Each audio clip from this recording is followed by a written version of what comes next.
Good evening and welcome to Furious Forecast's second annual ET Awards, the award show in which we celebrate the very worst the industry has attempted to shovel at us over the last year. To be fair, 2013 was not nearly as bad as 2012, but considering that last year it gave us Amy, Operation Raccoon City, and Steel Battalion, we only had anywhere to go but up. This evening, as always, I'm your host, Jen. I am joined this evening by the editor-in-chief of Video Game Writers, Brian Shea. The editor-in-chief. This is audio-based stuff. Yes, you can't. Anyways, the editor-in-chief of SaveContinue.com, Kyle Gatto. Unreal. And the video game correspondent from the Pittsburgh Post-Gazette, Max Parker. Hello, hello. Wearing his Zoo Tycoon hat. Funny he should have that on. I have a feeling we'll be talking about that today. Anyways, this evening we have kind of a lot of stuff to go through, so we're going to kind of get this show rolling. Starting off with the Bryce Boltzmann Award for Worst Main Character. This year we had 5 primary examples of the worst characters. The first one was Nilin from Remember Me. She was the female protagonist. Booker DeWitt from Bioshock Infinite, Direct All Your Hatred to Kyle Gatto. Knack from Knack. Raiden, this is a special Lifetime Achievement Award for Raiden from the Metal Gear Solid series, and the nameless, faceless Abstergo employee number 6078 that you played in Assassin's Creed 4. Personally, on this category, I'm going to have to go for the nameless/faceless because Assassin's Creed 4 was so much fun when you were pirating that when they would suddenly rip you out to put you in the shoes of this vessel through which they told a bunch of really bad meta jokes. No. Yeah, that's a really weird transition, and it's very Assassin's Creed-esque. I guess they had to do something post-Desmond, but yeah, that was weird, and that's a good nomination. It was really jarring because all of a sudden you're like, yeah, I'm a pirate, and I'm in the middle of wait, what's what? And they're like, you're an intern. I'm like, yeah, I'm walking around an office with a tablet. Awesome. Yeah. Just so we could get a bunch of meta jokes. No. Yeah. Anyone else have something to add about that character? Okay, I'll jump on the Knack.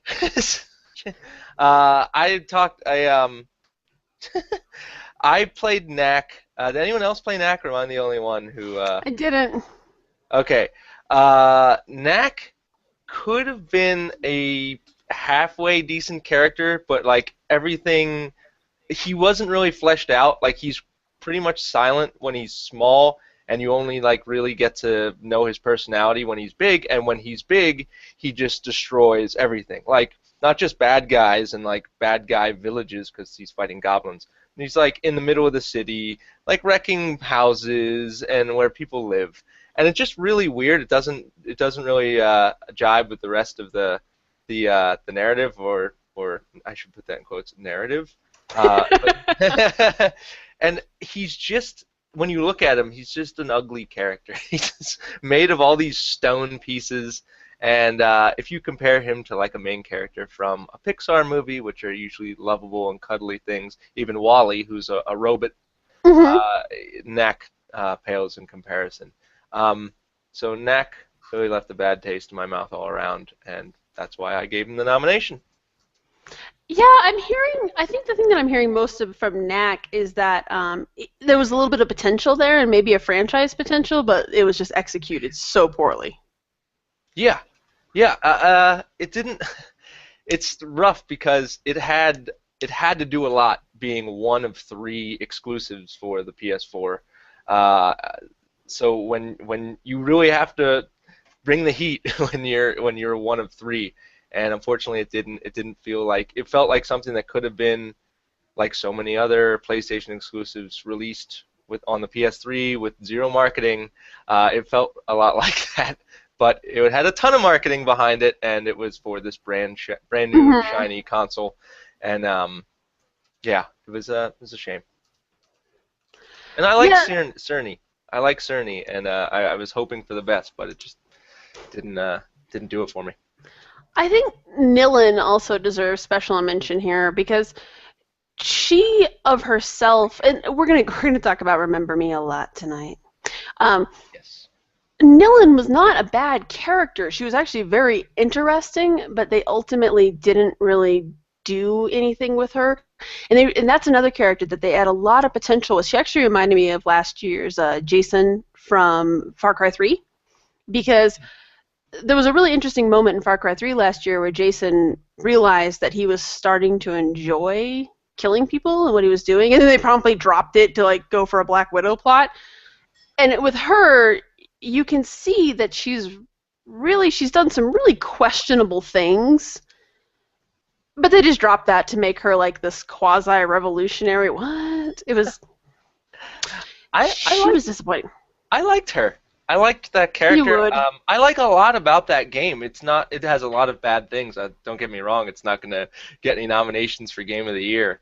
There were a lot of things that were bad about that game, especially the gameplay, which we might get to later.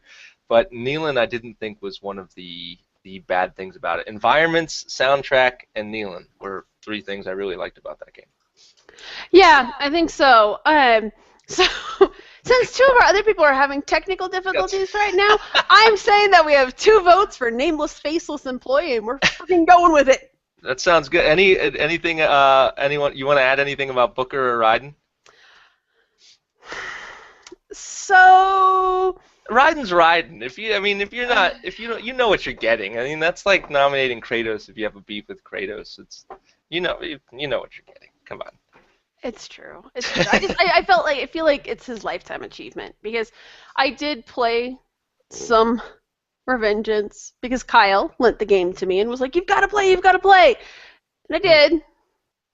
And that's a Game of the Year nominee for me. It was Raiden. It is. Yeah, I loved everything about that game. I've never liked Raiden. Never liked his character. Never liked his story. I have 0 investment in him. So. Yeah, Fair enough. Yeah. So, congratulations, nameless, faceless, Abstergo employee / intern / free labor meta joke vessel. You have won. Our first winner is a non-character. I'm okay with this. That's fine. Yeah, that's good. Good. Yay. Say hi. Say hi, Kyle. I'm gonna highlight that so we can run. Success? No. Success for you guys? Can you hear me? Yes, there's Brian. Ha Kyle. I just see you. Oh man, that was an awesome way to start the podcast. That's the first weird. sign of trouble was when the first sign of trouble was when I said hello and Max was like, nothing? No? And I'm like, oh god, this is gonna be a long night. I thought you were just being you. And I was like, come on. No, I tried to say hello and it was just like I even said hello and I waved and then there was nothing and nothing. So, I don't know. Moving on from the Bryce Boltzmann Award, our next category is the Amy Award for Worst Sidekick / Companion. This year we actually had some interesting results for this. First is Edge, a.k.a. the voice in your head from Remember Me. We have Elizabeth from Bioshock Infinite, Aiden from Beyond Two Souls. I always got to make sure I put that pause in there. Aiden, excuse me. How about now? Yeah. Yay! Anyways, Aiden from Beyond Two Souls, Deadpool's multiple personalities in Deadpool, and Librum, the talking book from Soul Sacrifice. Ooh, that's a good nomination. For the record, it was my mix amp that was the problem. Ah. Yeah. Oh, well, anyway, problem solved. Yay! Okay. For the record, I have no idea what my problem was. Yay for technology. Brian is your problem. So, worst sidekick this year. I personally, I'm torn between so many of these. Deadpool, Librum, and Edge. I'm all really torn on them. I'm going to have to go with Librum only because every time he talked, what? Like every time it would cut back to the book, I was like, oh god, no. I don't want to have to listen to this. Yeah. What was wrong with... I could get behind what's-his-face, the book. What was wrong with Deadpool's other personalities? That's the one in this category that I didn't play. I have to give first, let me make it very clear that Nolan North did a tremendous job as Deadpool. They totally captured the character of Deadpool. He was spot on. And if you like Deadpool, he was very funny. The key part of that sentence being, if you like Deadpool. Like, I am not in Deadpool's demographic. I was when I was a teenager. I used to really like Deadpool. So as the whole time I was playing the game, I was like, oh, I see why I liked this when I was 15. I still like Deadpool. I don't know. I guess maybe that says something about maturity there. But well, every now and then, like when he would just like break out, you're like, again. It's kind of overdone now. Yeah. Yeah, a little bit. The developers keep figuring out cool ways to do that, but now I think it's getting a little overdone. Like the best is in Marvel vs. Capcom when he beats you with the life bar, like he grabs from the top of the screen. Yeah. Beats you. Like that's really creative and cool, but now I think it's just been too much. Yeah, and just some of his little reveries. But I'm still gonna go with Libram. Libram, because that was just. I'll go with Libram too because I fucking hate that book. Yeah. Anytime you can say that about a video game. It looks like Libram might be the front runner here, but I'm going to defend my nomination of Aiden because it doesn't have to do with like his gameplay or his controls or his addition to that game because he's a pretty key part in that game. But throughout the whole game, he's like this spirit entity. We should just get spoiler alerts out of the way because we're going to be talking about these. Please be arranged to be now. All no, we're going to talk about spoilers tonight because we're talking about the worst games of the year, and especially when we get to BioShock Infinite, we're going to rip that puppy up. So, spoiler alert. Brian, we can't hear you again. Just letting you know. You see your lips moving. Anyway, so Aiden. Are you leaning on something to turn it off, dude? So Aiden. Aiden. He's the spirit guy, and he has these abilities. Like he can interact with the world, but he can't ever like pick things up. I sound puzzled when I say this because it's really never fleshed out, and that's my complaint. You don't know what he can do and what he can't do throughout the game. He bumps a lot of things and knocks stuff over, and then when he gets really angry, he's like body slamming guys. And other times he can't do anything, and Ellen Page has to like go and do something. It's really obscure throughout the whole game, and like the whole game, I'm just like I'm controlling Ellen Page's character, and I'm just like, why doesn't Aiden just take care of this for me? See? Now, just remember, okay, as David Cage says, the game is all about emotions. Don't get hung up on that. And the PlayStation involves more emotions than any other game. I will say that while I did nominate Aiden for this game, I did like Beyond Two Souls. That's a really polarizing game, probably one of the most polarizing in this year, I'd say. See, can you hear me at all? Yes. Yay! Yep. Okay. Yeah, now set up your lower third, friend. No, because that's every time I set up the lower third, it just sends everything to hell. So I'm not going to put the lower third up. I think we'll all know that you're Brian Shea. At Brian P. Shea on Twitter, and my thing said video games, yeah, in all caps there. I actually did not like Beyond Two Souls all that much, even though I loved Heavy Rain. And I don't really have a problem with Aiden. I will say that it wasn't really explained why he couldn't pick up things in the world, and like he was very limited in what he could do. There was no explanation that you could even think of aside from, oh, it makes it easier for the developers. Mm-hmm. Right. But I don't. I mean, he's the only one that I played this game. Or, like, I don't agree with Elizabeth being a nomination.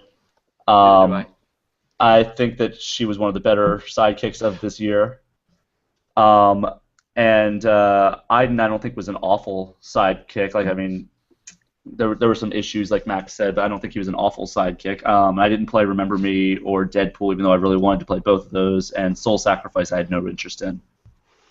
So I put on Edge because Edge is a character that's never really explained, and that's what made him a really shitty sidekick. Was that he's the stereotypical voice in your head, right? He's just ordering you around and barking you around, and of course, you know, halfway through the game, I'm basically expecting him to betray us at some point because that's what the voices in our heads always do, right? But he didn't really. He doesn't really. Nothing happens with him. Like, you never really find out who he is, or he's just this freedom fighter, and you don't really have no investment in him.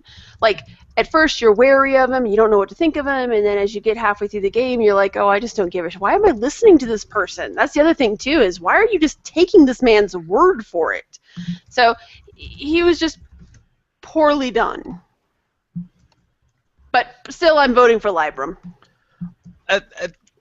Okay, I'm like, my vote is for Libram too, but I have a case for Elizabeth. You just hate the game. We know the case. Well, I have a Kyle, case please too. tell us why you don't like Elizabeth. This should be... Okay, as a character, I don't really feel that she was, say, characterized as the science experiment that she is. As somebody who's taken as an infant and grows up to be 18 years old, secluded from other people, only having an abusive entity in her life, and poked and prodded for pretty much 17 and a half years, there's no way she would be all bubbly and happy and anything. That's actually a really valid point, and something that I had noticed was that Elizabeth really felt more like a Disney princess, and I'm specifically mentioning Rapunzel. Mm-hmm. She basically felt like Rapunzel. She grew up, and because if you remember, and we'll talk about this later, but if you remember when Booker first goes in to find Elizabeth, they have all these talks about how people can't really get close to the subject, or they have problems after being close to her. There's all this documentation and stuff from people who have had encounters with her, and she's totally isolated. And yeah, when you find her, she basically feels like Rapunzel, where she, you've rescued her from this tower, and now she's going to go on this grand adventure. And she goes from being like really, really perky and happy to all of a sudden being this really angry. And she has some hints of emotion, but they never explore those. They promptly push them aside, So I could actually get behind you on this, is that she felt like they didn't really, I feel like they didn't really explore what her background would have done to her. She doesn't fit the psychological profile for somebody who has not had human interaction for all of her life. Right. Exactly. No, and that's valid. But I'm still going to go with Libram because Elizabeth didn't make me want to rip my ears off every time she talked. She was voice I'm in acted for Libram too. Yeah. Libram seems good. Congratulations, Libram of Soul Sacrifice. You win the Amy Award for being the worst sidekick / companion this year. Can people see 0 the out of Google 10? Doc? Can we share links to the Google Doc that has the nominations?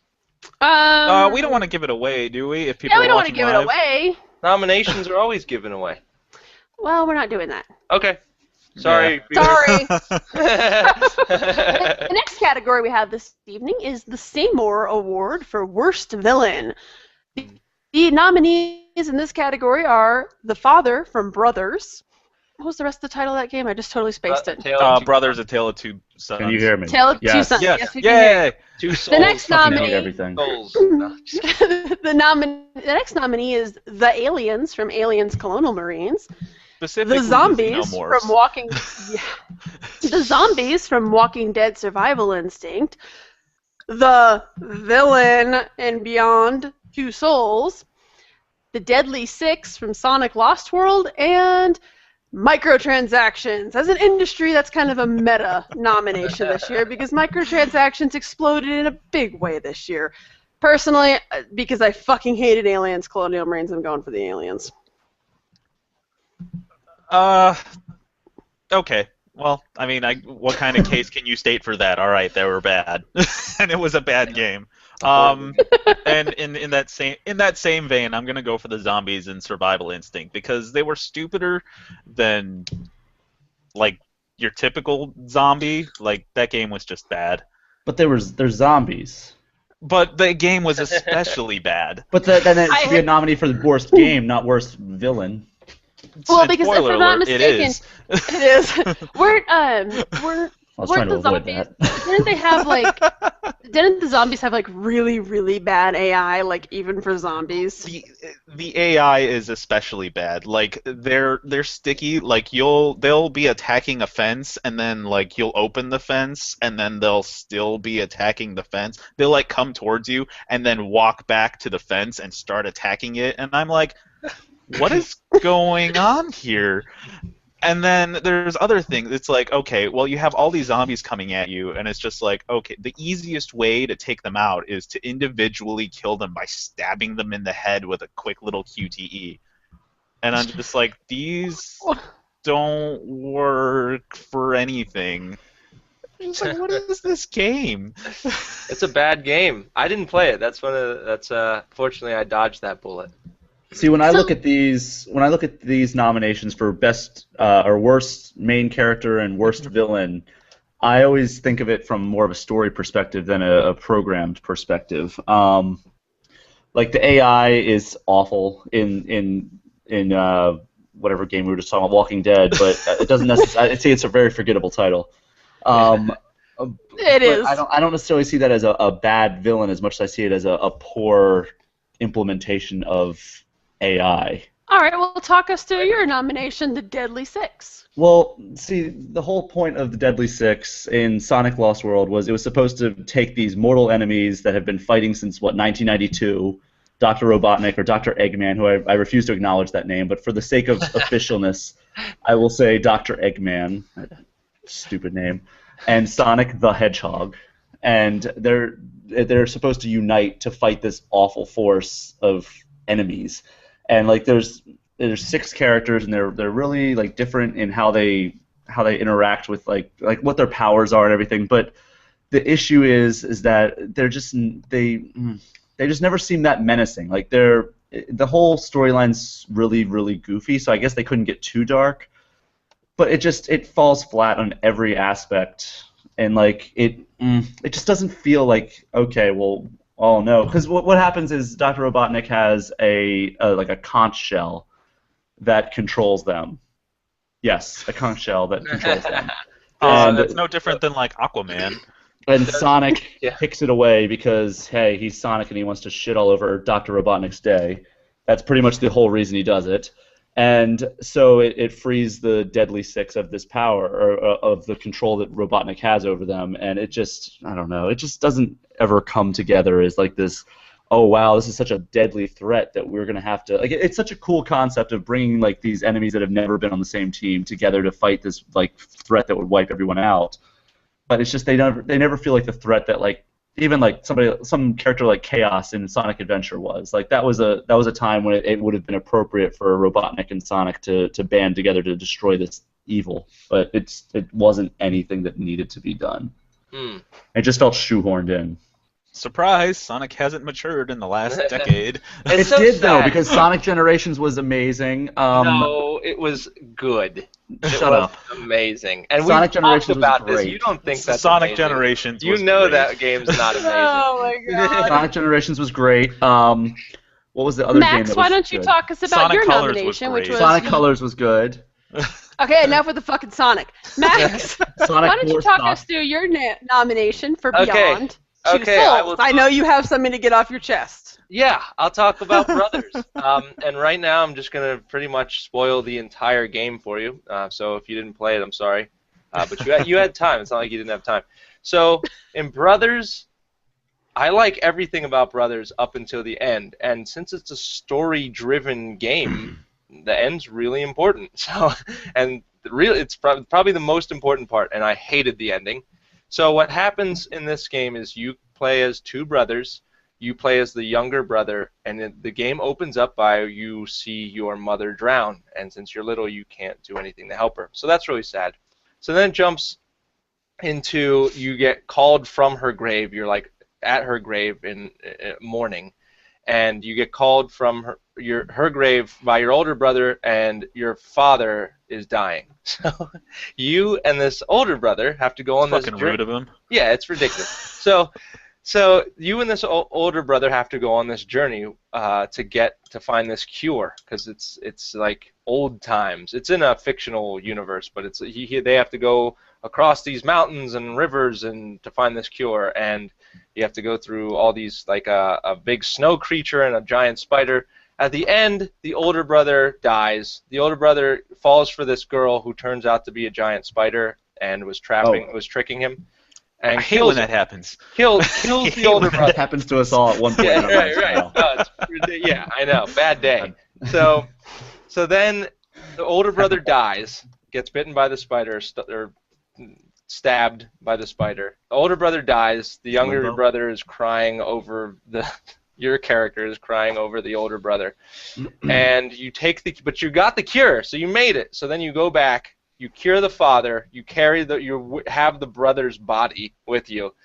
And then, so you've saved your father. And that should be, the moral should be that no matter how bad things get, there's still some sort of silver lining, like you saved your father and you have your father's love.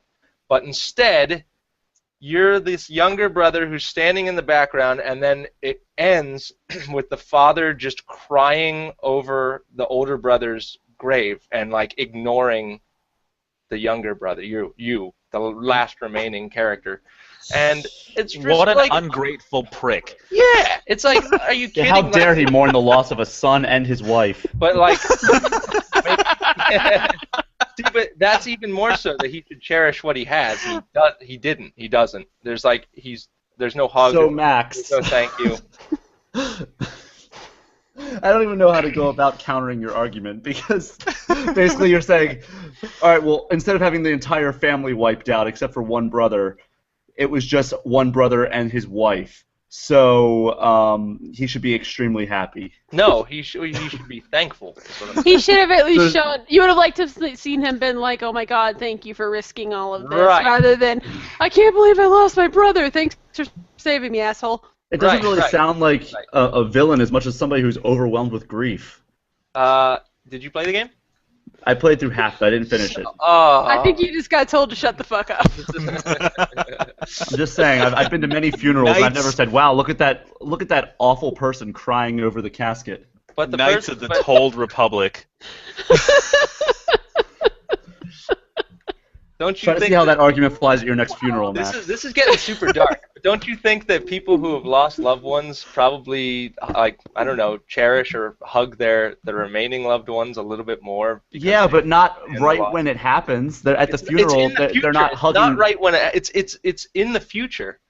And do they ever? So do people this ever? is like time after. Yeah. Oh, okay, well, there, you didn't explain that thoroughly. Max Parker, one of the great storytellers of our generation. Not that my Sonic ramble was any better, but... I was going to say...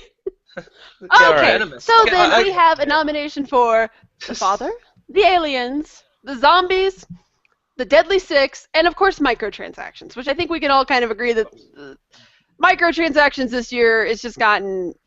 It's a thing, and they're just shoving them at us.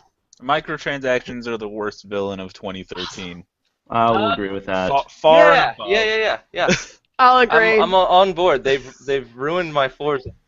They've killed Forza.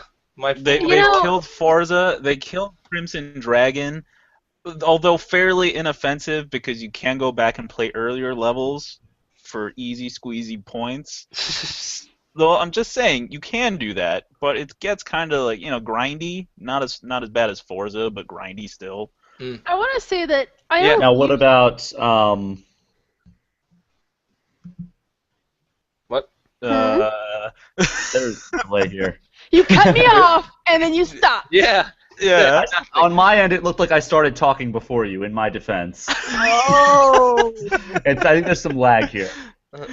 So I was going to say there were some games that did microtransactions correctly, I think, though. One of those being Plants vs. Zombies 2. Okay, but that is a free game, however. Exactly. I'm not saying that it's disqualified. It's disqualified. Games that aren't free. Yeah. You're paying $60 for a full title. Free games are microtransactions. That's where they should be. Microtransactions the fuck out of your free games. Yes. What I was saying, though, is that Plants vs. Zombies being a free game was more respectful with its microtransaction implementation than Forza 5, which was a $60 retail game. Plus $50 season pass, plus microtransactions. Yes. Mm-hmm.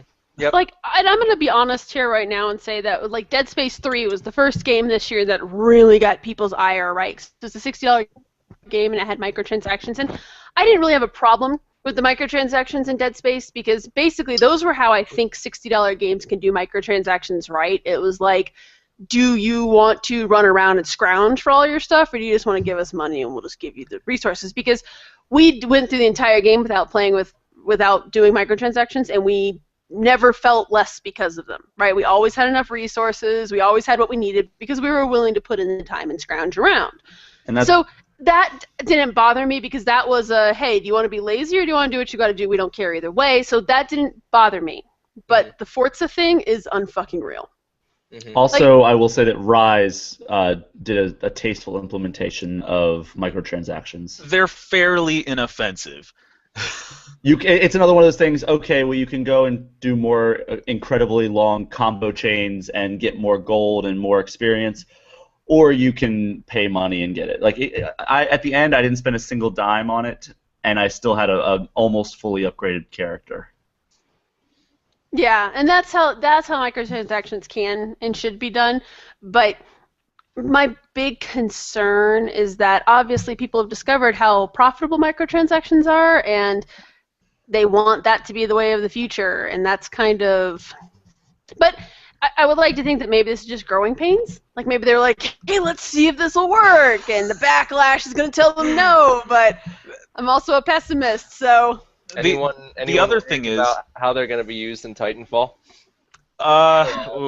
Let's not go there just yet. The other thing I saw, and this is fairly recent, it's like microtransactions kind of prey on people with like obsessive compulsive disorder. Yeah. I saw this article and I'm just like, wow, I never really considered it from that angle. But yeah, it's like somebody who wants to have everything will be willing to spend more money to have that, that feeling of completion faster. But you could do that same argument for almost any DLC, though. Because I remember I went freaking crazy trying to get all the Rock Band DLC songs just because I wanted the most complete library possible.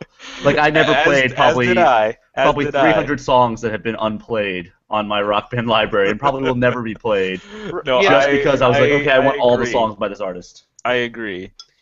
Well, I'm not going to play that random B-side off Red Hot Chili Peppers' Blood Sugar Sex Magic, whatever album they released. Whoa, that's like their best album. What album did they release? I don't even remember. That was Blood Sugar Sex Magic. But there were some songs that weren't good for gameplay on there. Okay, move on. Anyway, okay, microtransactions. I would say that kind of going towards Kyle's point, like, could you imagine if they put microtransactions in, say, Pokemon?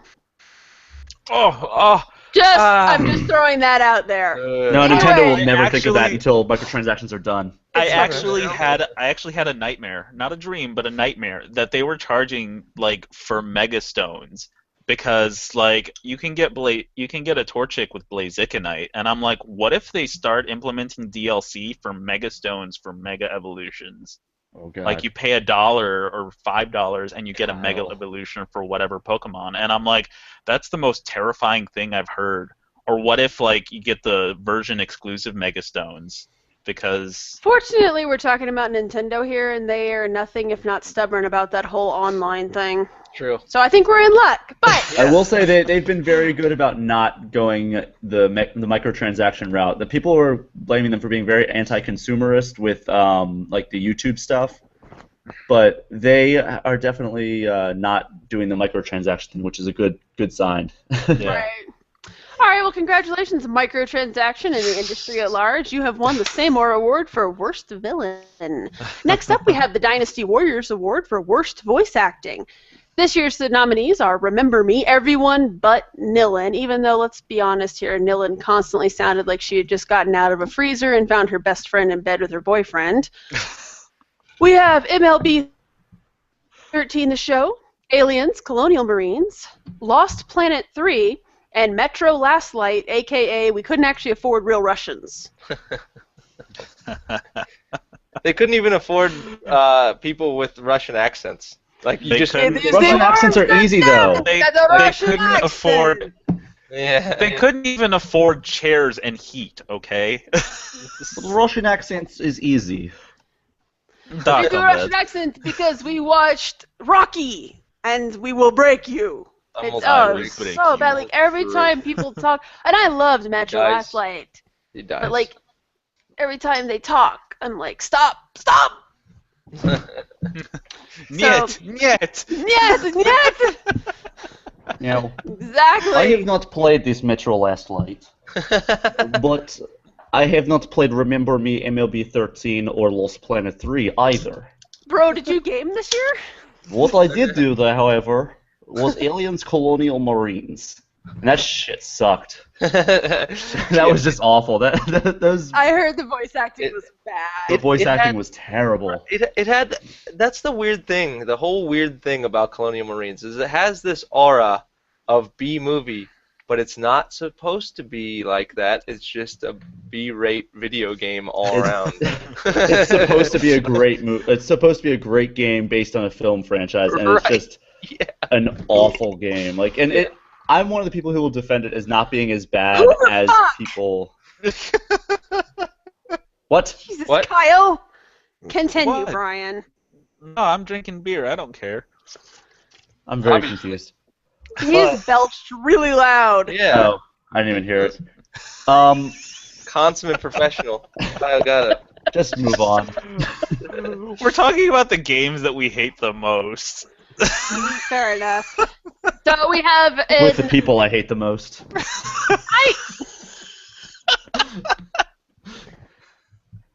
Mr. Shea.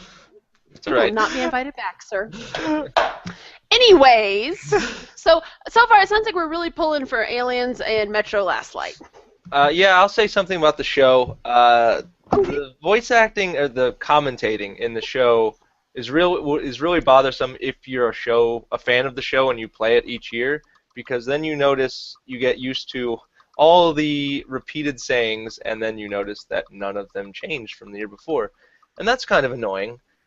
So there's a ton of you're hearing just the same stuff over and over, especially if you played the game the year before.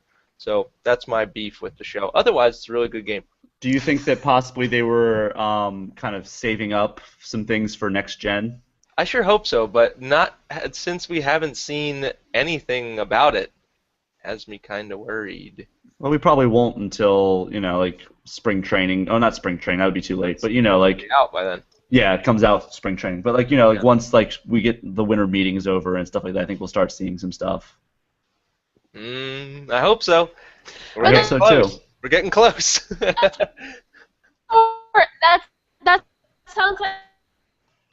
That sounds like that's more of a writing complaint. Like the dialogue was bad, not necessarily the voice acting. That's a good point. Okay. Right? Take it off the list. I agree. Strike it off the list. I agree. Strike it. It's gone. Strike it! Be gone with And you. I Apologies admit to I have not MLB 13 played. the show. I have not played. Well, I think actually your complaint is now worse because before you were like, "Oh, the actors did a bad job with the dialogue," but you're like, "No, really, what I'm saying is that your writers were shit and lazy." So Yeah. I think it's a little early to issue the apologies. So I never said I the didn't- commentators were bad.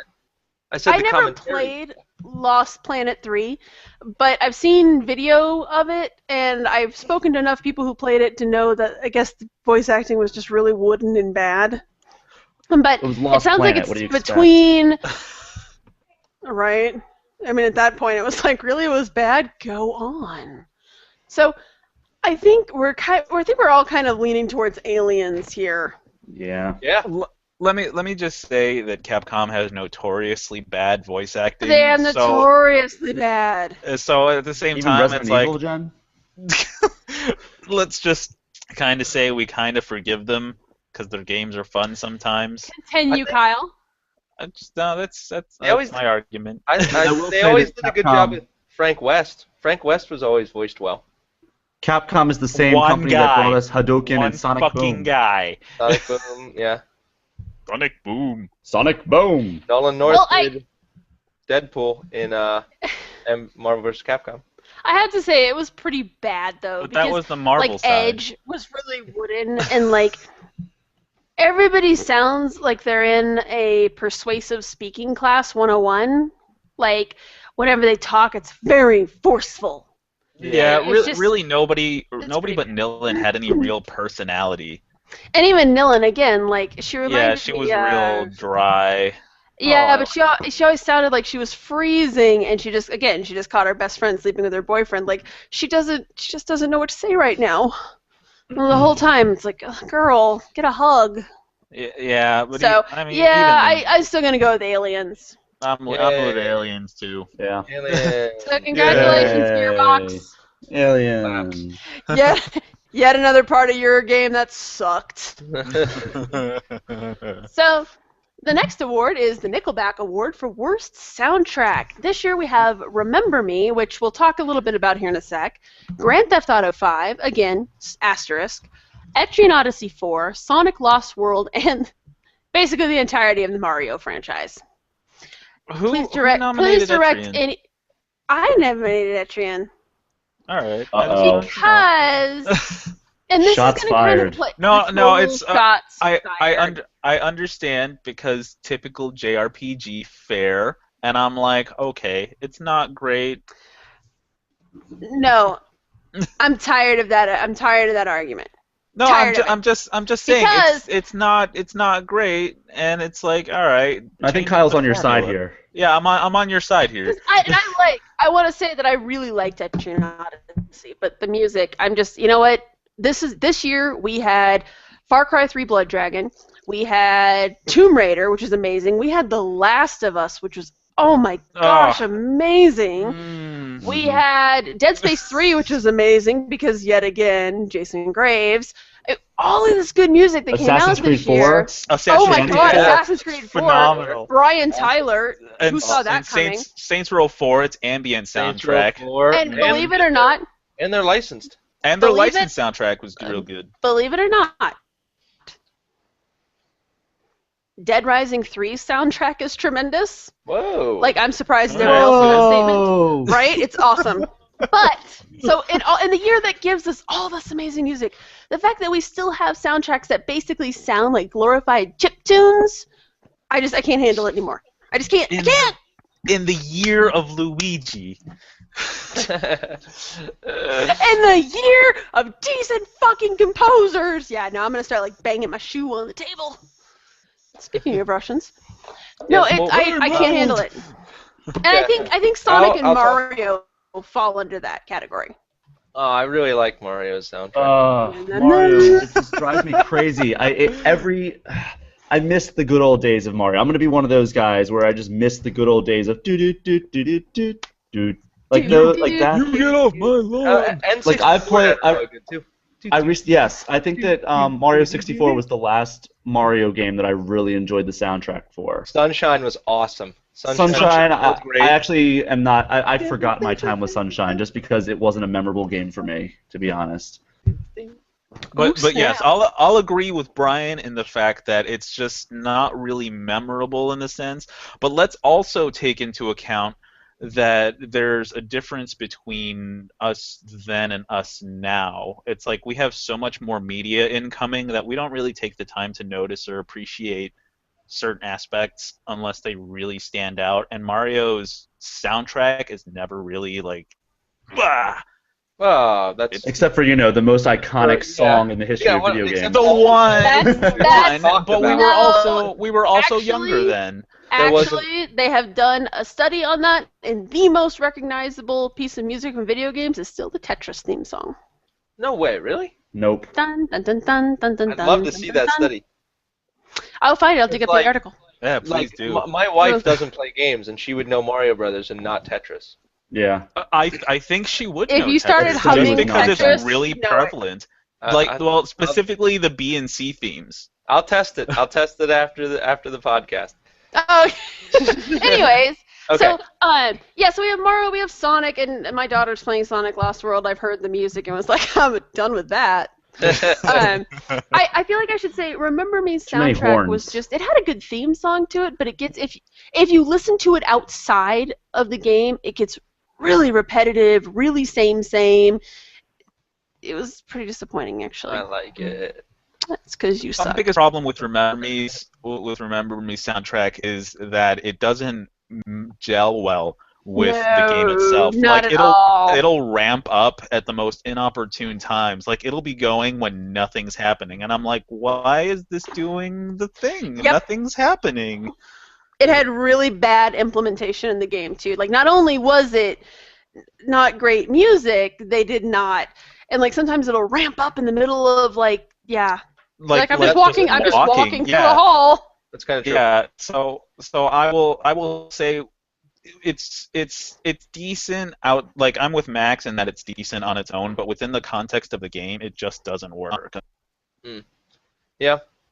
Yeah, that's fair enough. I'll talk about Grand Theft Auto 5 since that's the only one of these with Please do. No. So Grand Theft Auto 5, I had really high hopes for that soundtrack because every soundtrack in the Grand Theft Auto game is usually stellar and huge and awesome. Yeah, and Grand Theft Auto 5 had a budget that no other game has ever had. And they spent it in odd places when it comes to the music. There were 14 radio stations, none of them very good. Some of them I couldn't even listen to. Well, one was like there were maybe 2 Spanish-speaking stations. Dios mío. Not for me.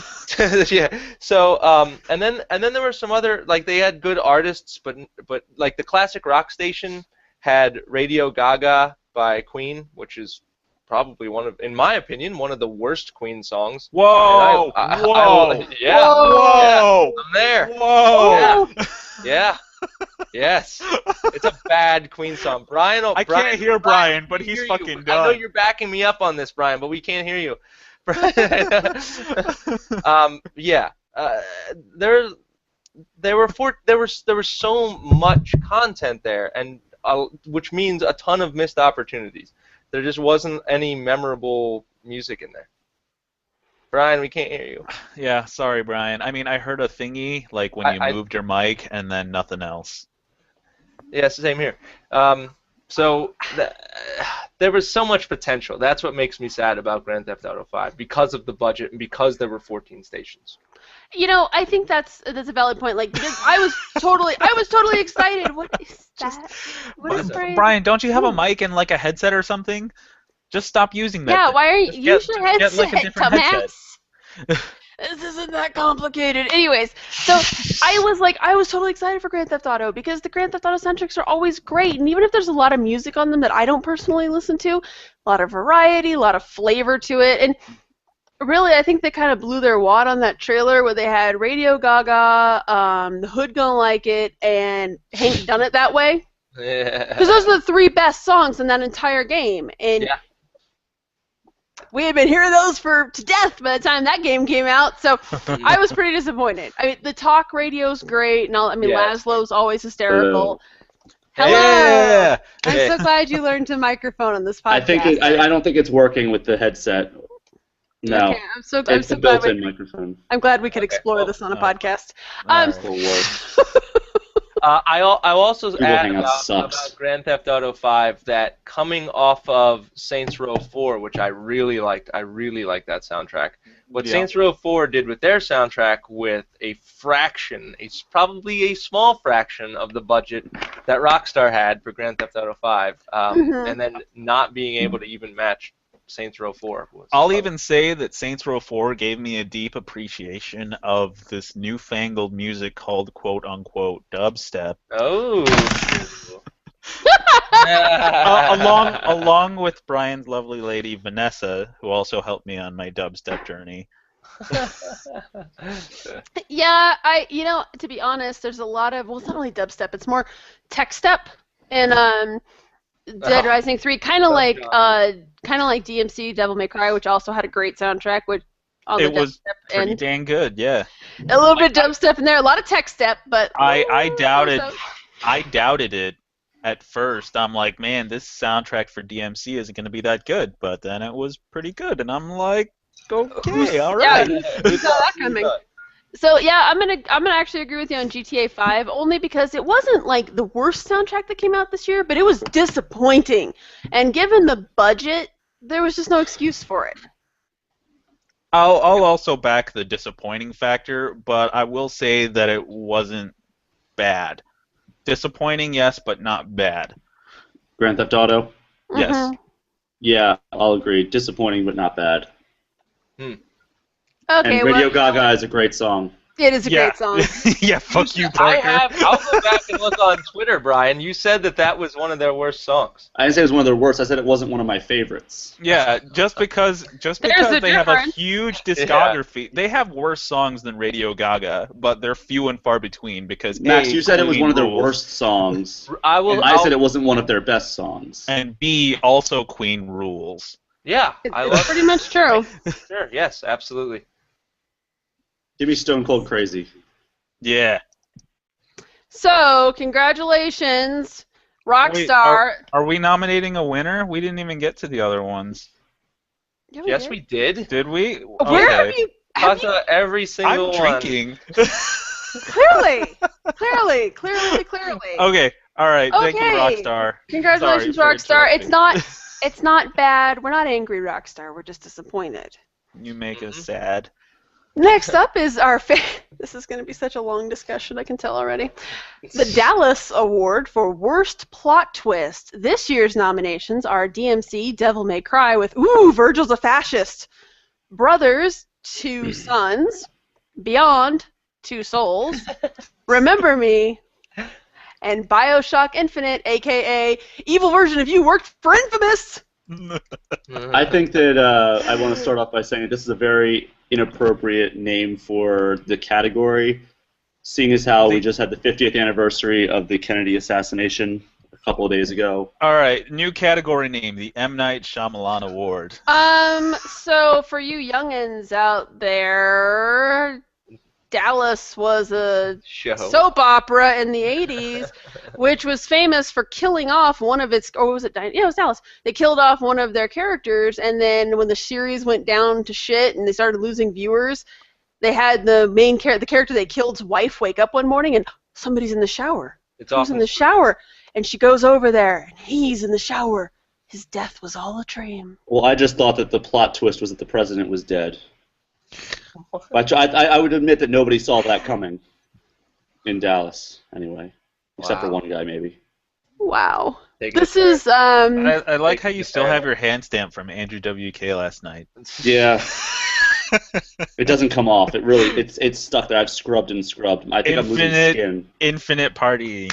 Anyways, so as much as I would love to give this to Remember Me, which was basically, ooh, you're the president's daughter! And also your mom's evil, and your dad's evil. And I would like to point out the fact that your mom is evil because you got in a car accident and she lost her leg. What? Well, the big twist is that your guide is the computer. That's that game. Well, it had so many stupid twists that the big twist doesn't even matter. It doesn't. So, it's so like the reason that your parents are fucking evil is just what? Like it's like if Veruca Salt basically grew up to get revenge. Like and anyway.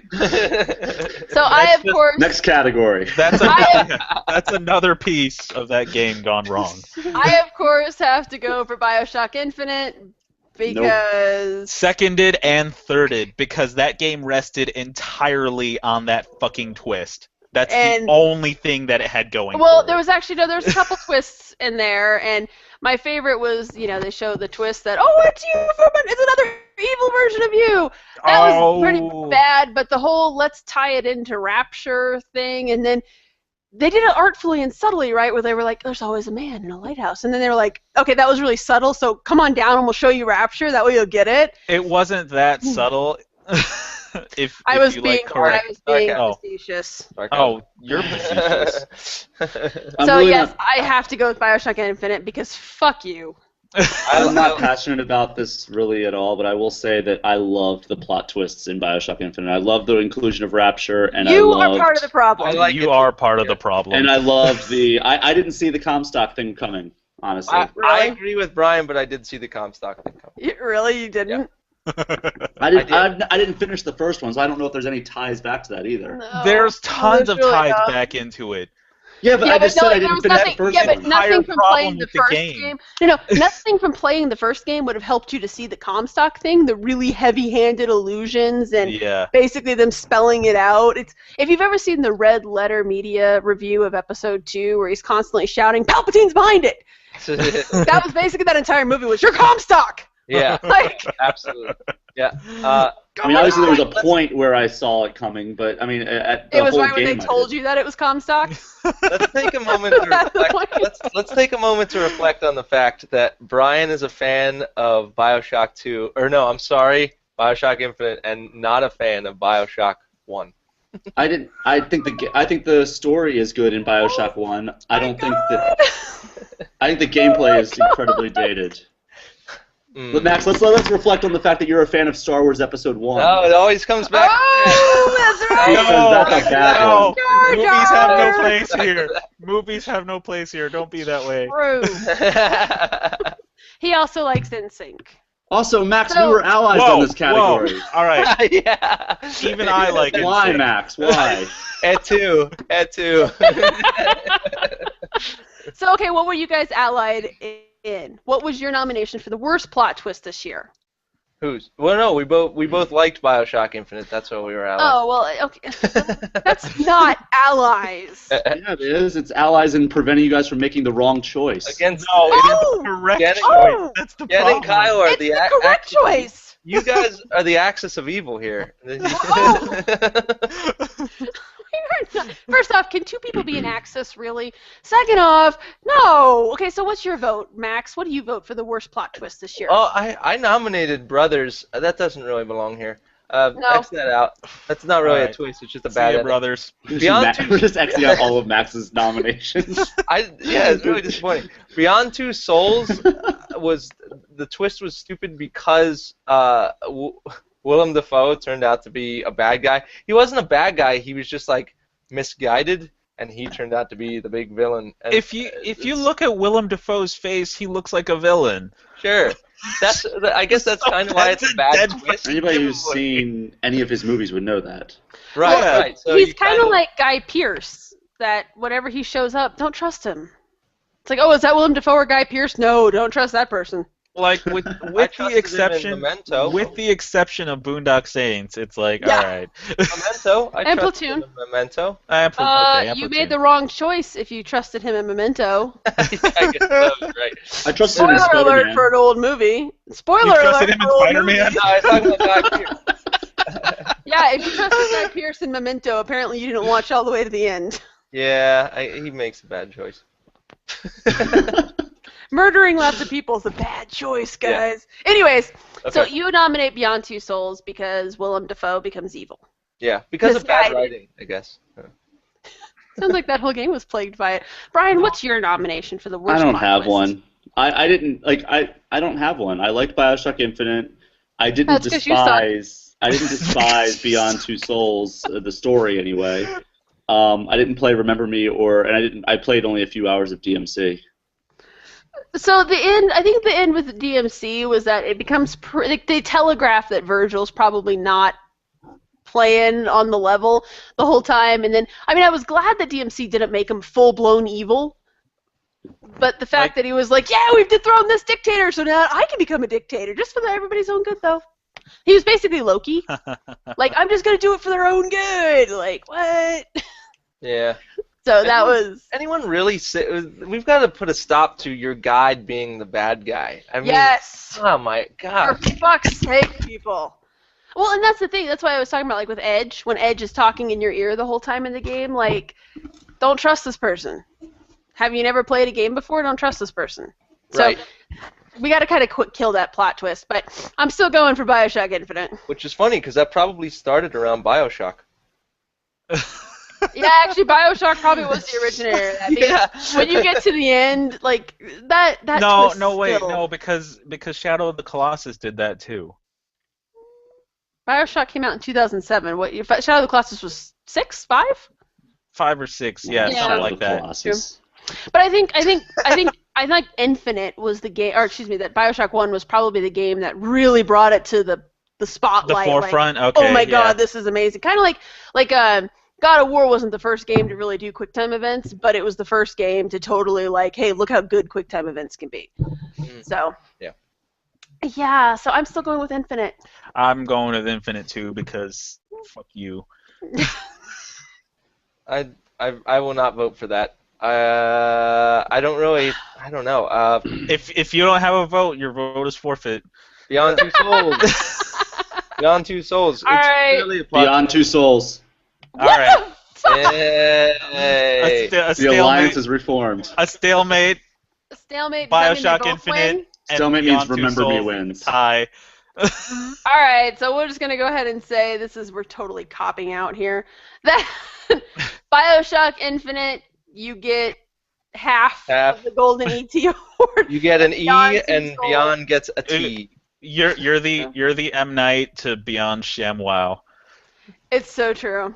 Sham. So the next one that we have is the Horse Armor Award for Worst Implementation of DLC. We have Bioshock Infinite, Burial at Sea, Forza 5, Peggle 2, Gran Turismo 6, Crimson Dragon, and New Super Luigi U. And I will disagree with Luigi U. I think that even though it was similar levels, it was, and some would say it's the same levels because it's the same map. It's the same levels. They revamped the entire structure of the levels and they made it so you have to speed run them. Fair enough. I'll Okay. back that.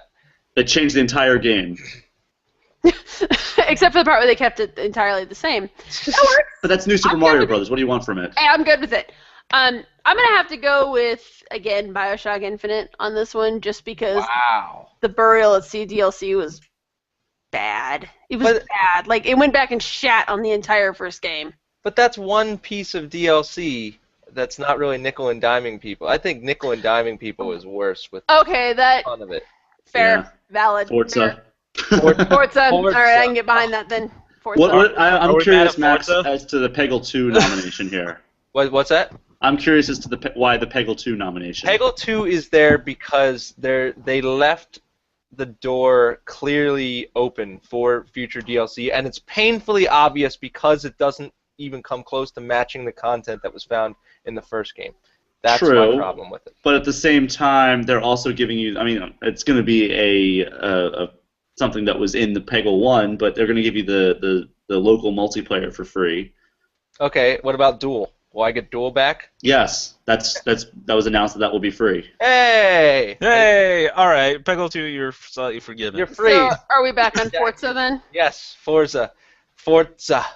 I think it was local multiplayer. I know Duel for sure. Oh, okay. Forza is a $60 game that isn't a $60 package. With a $50 season pass and whatever the microtransactions cost. I'm behind Forza. Yeah. I still hate Bioshock because of that shitty season pass. The season pass is awful for Bioshock. I will say that. The season pass is fucking horrible. Which does kind of get back to Max's nickel and diming because that's just outright ripping off. It's not nickel and diming because it's like, okay, $20 and you get 3 pieces of content, and it doesn't make you pay more throughout any of it. Like Forza is the worst offender in this, I think. It's weird though because we need to find the sweet spot of DLC releases, because if they have release day DLC, you're like, oh, well, they obviously saved this from the disc itself to charge you extra. But then if you charge a season pass and then you take too long to release DLC, people get a little pissed about that too.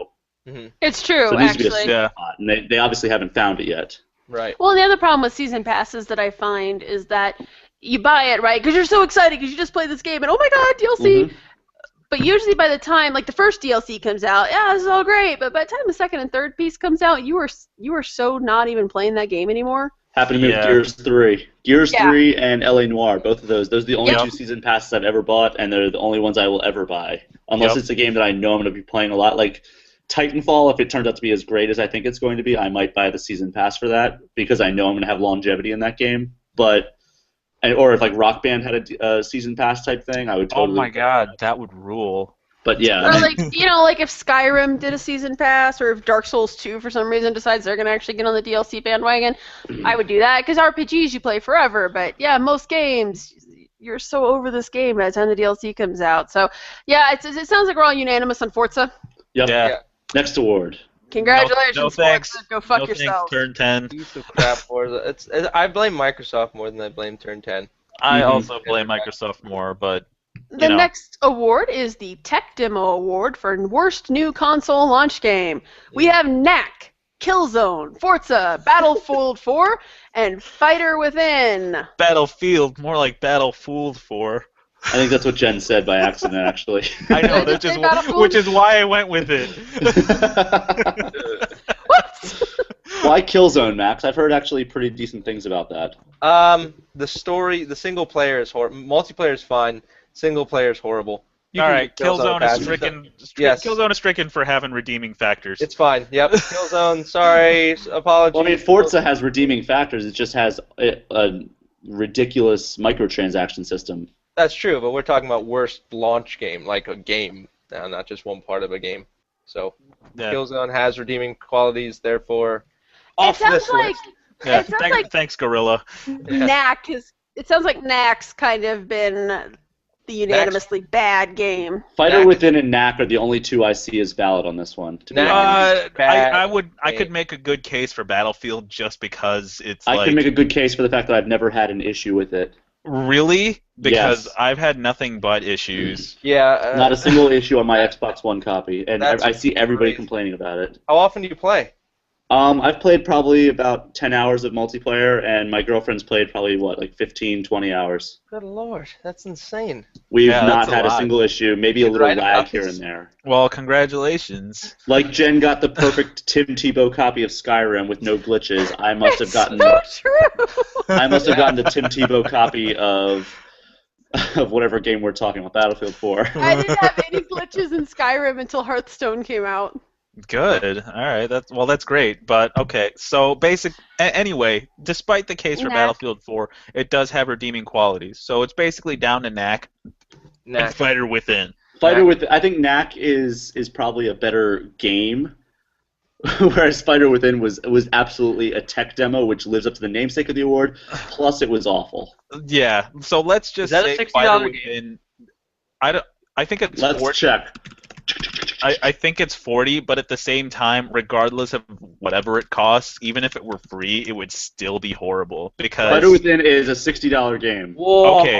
Okay. Right now, it's on sale on Amazon for $50, but it has the $59.99 crossed out, meaning Fighter Within sweeps the category. When will let me say here? When will they learn? When will these companies learn that making a motion-controlled fighting game just isn't going to work? We've tried It's it. going with to every- eventually. It'll never work. It's going to eventually because one day we're going to have technology so precise that we're going to have that one-to-one motion.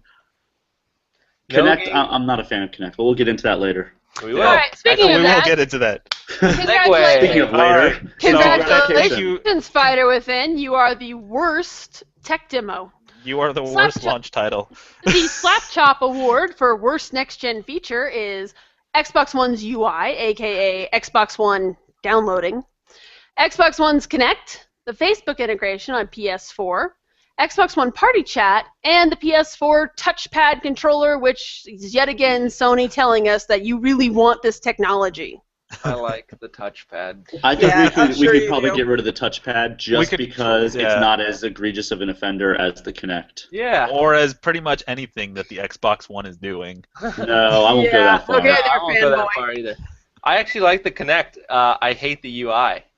The UI is the thing that I hate about the UI is that they obviously rushed it out the door. So the fact that you have to install anything, like even some of the help documentation, like, do you want to learn how to use this? Install the documentation. I'm like, really?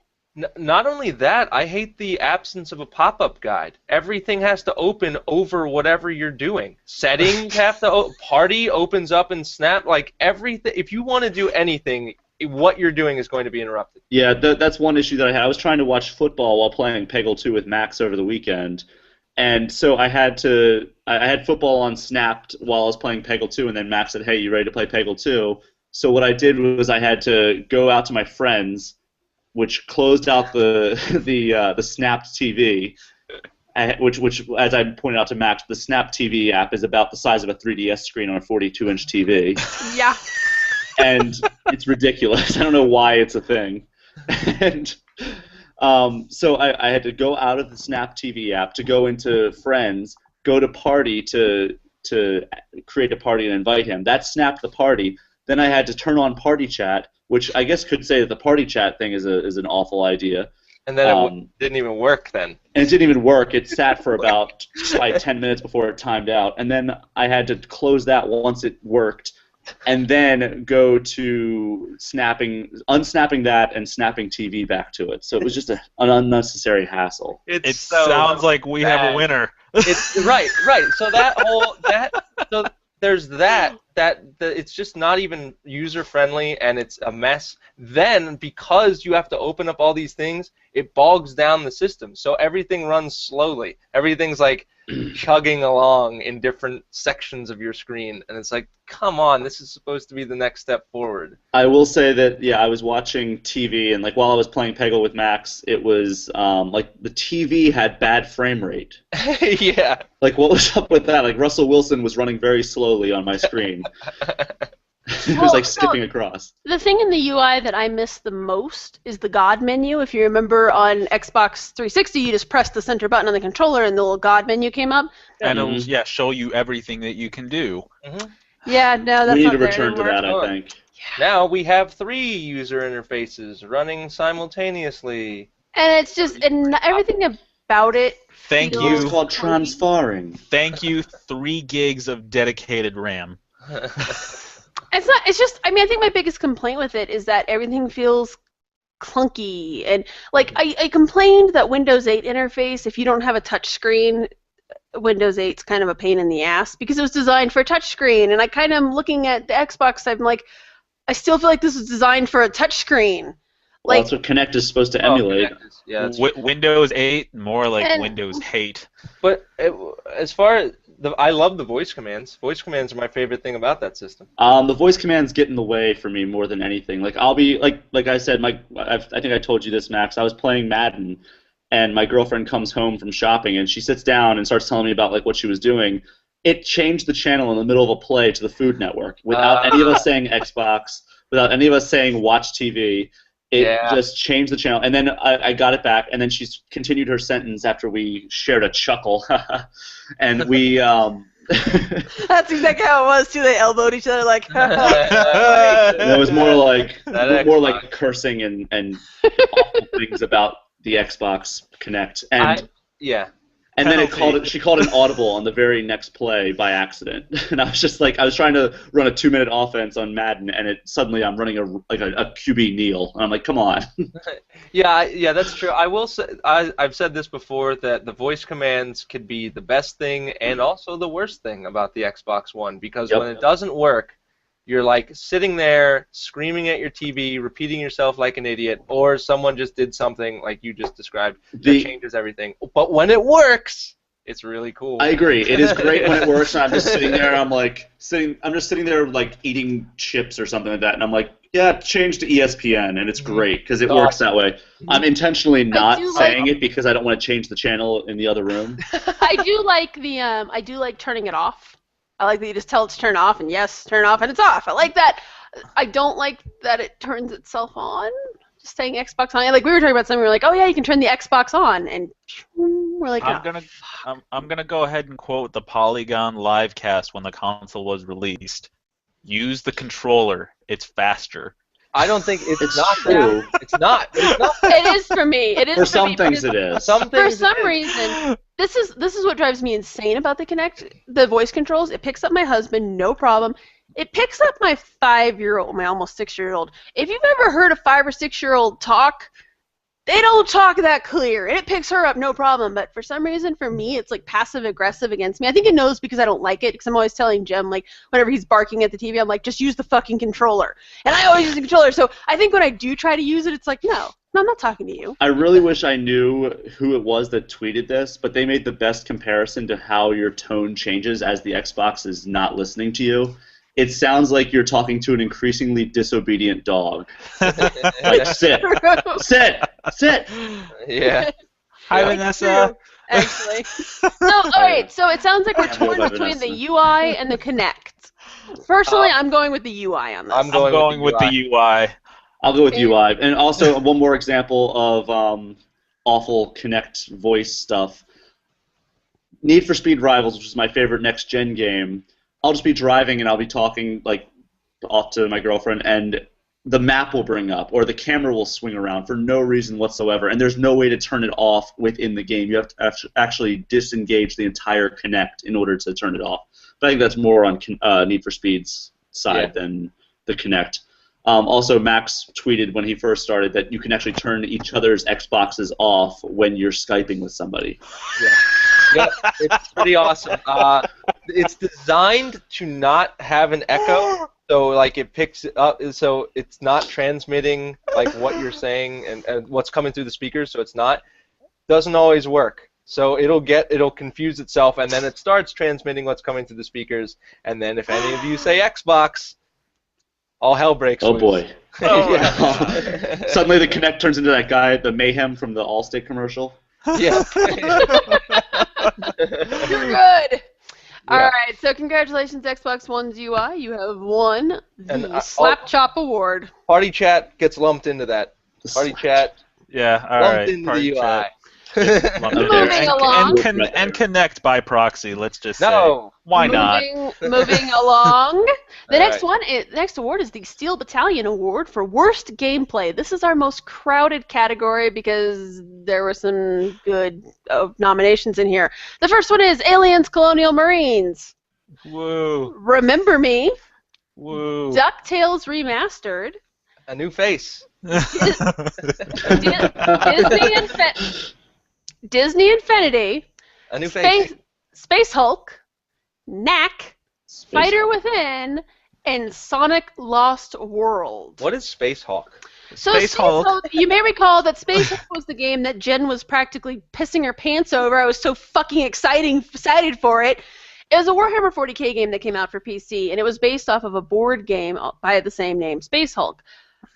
I thought it was a Marvel game, personally. Yeah, I hate you. No, I hate you both. Shut up. No relation to the Incredible Hulk. Yeah, no. Just go. Nah. Anyways, I'm still bitter when I talk about this game. So there's games like He turns blue because he can't breathe.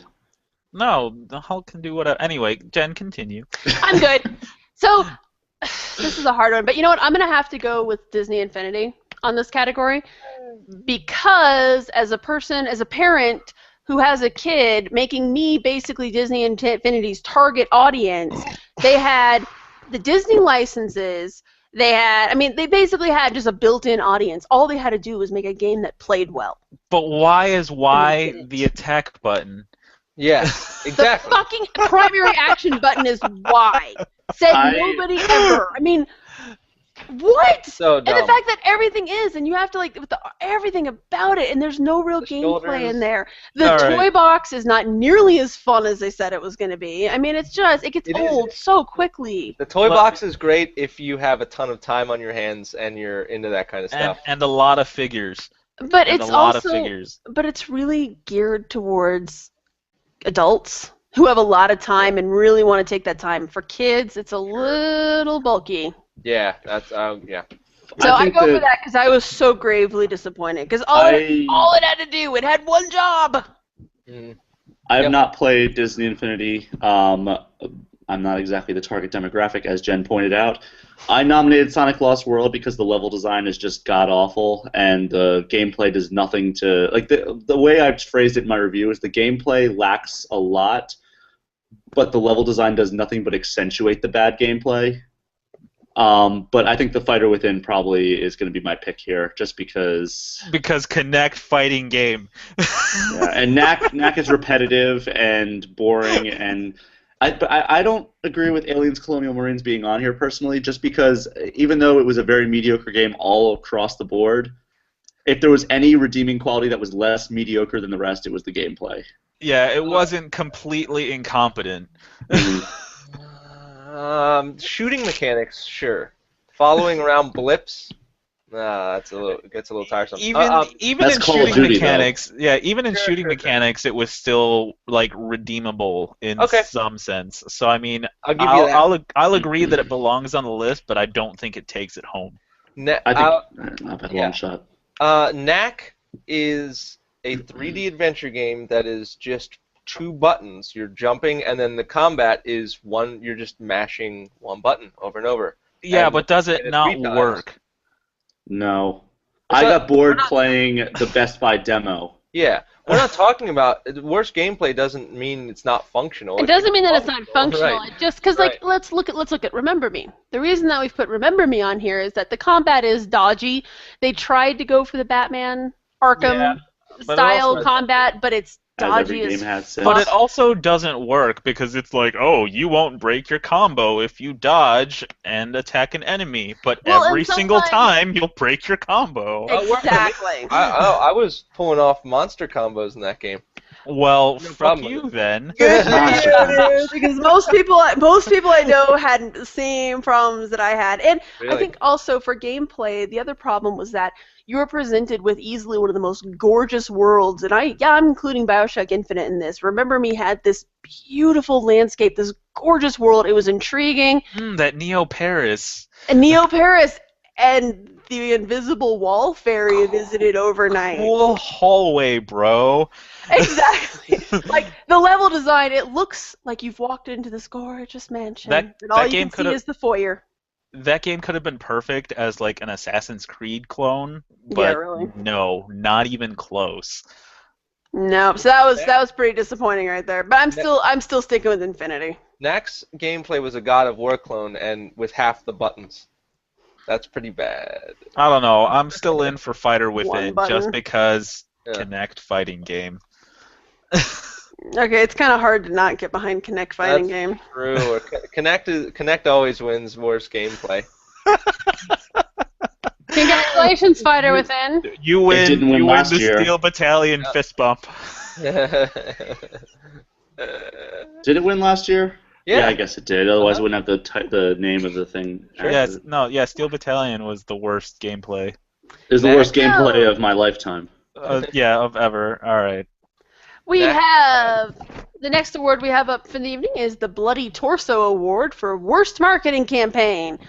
The first nomination is what the award is named after, the Dead Island Riptide, the Wii U, UK, the Xbox One.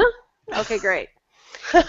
And then we have 3 games: Armored Core Verdict Day, Puppeteer, and the PS Vita for having no marketing. The PS Vita, I would disagree with having no marketing, just because they're trying to lump it into the hype surrounding the PS4. I'll agree to that. That's not really marketing that, though. And how many games came out earlier this year, like Sly Cooper, Soul Sacrifice? I mean, a bunch of games came out earlier this year for PS Vita, and you never would fucking know it. That's true, but again, they're lumping it like the Wii U has had no marketing until the past few months. We would really like if you bought a PlayStation Vita.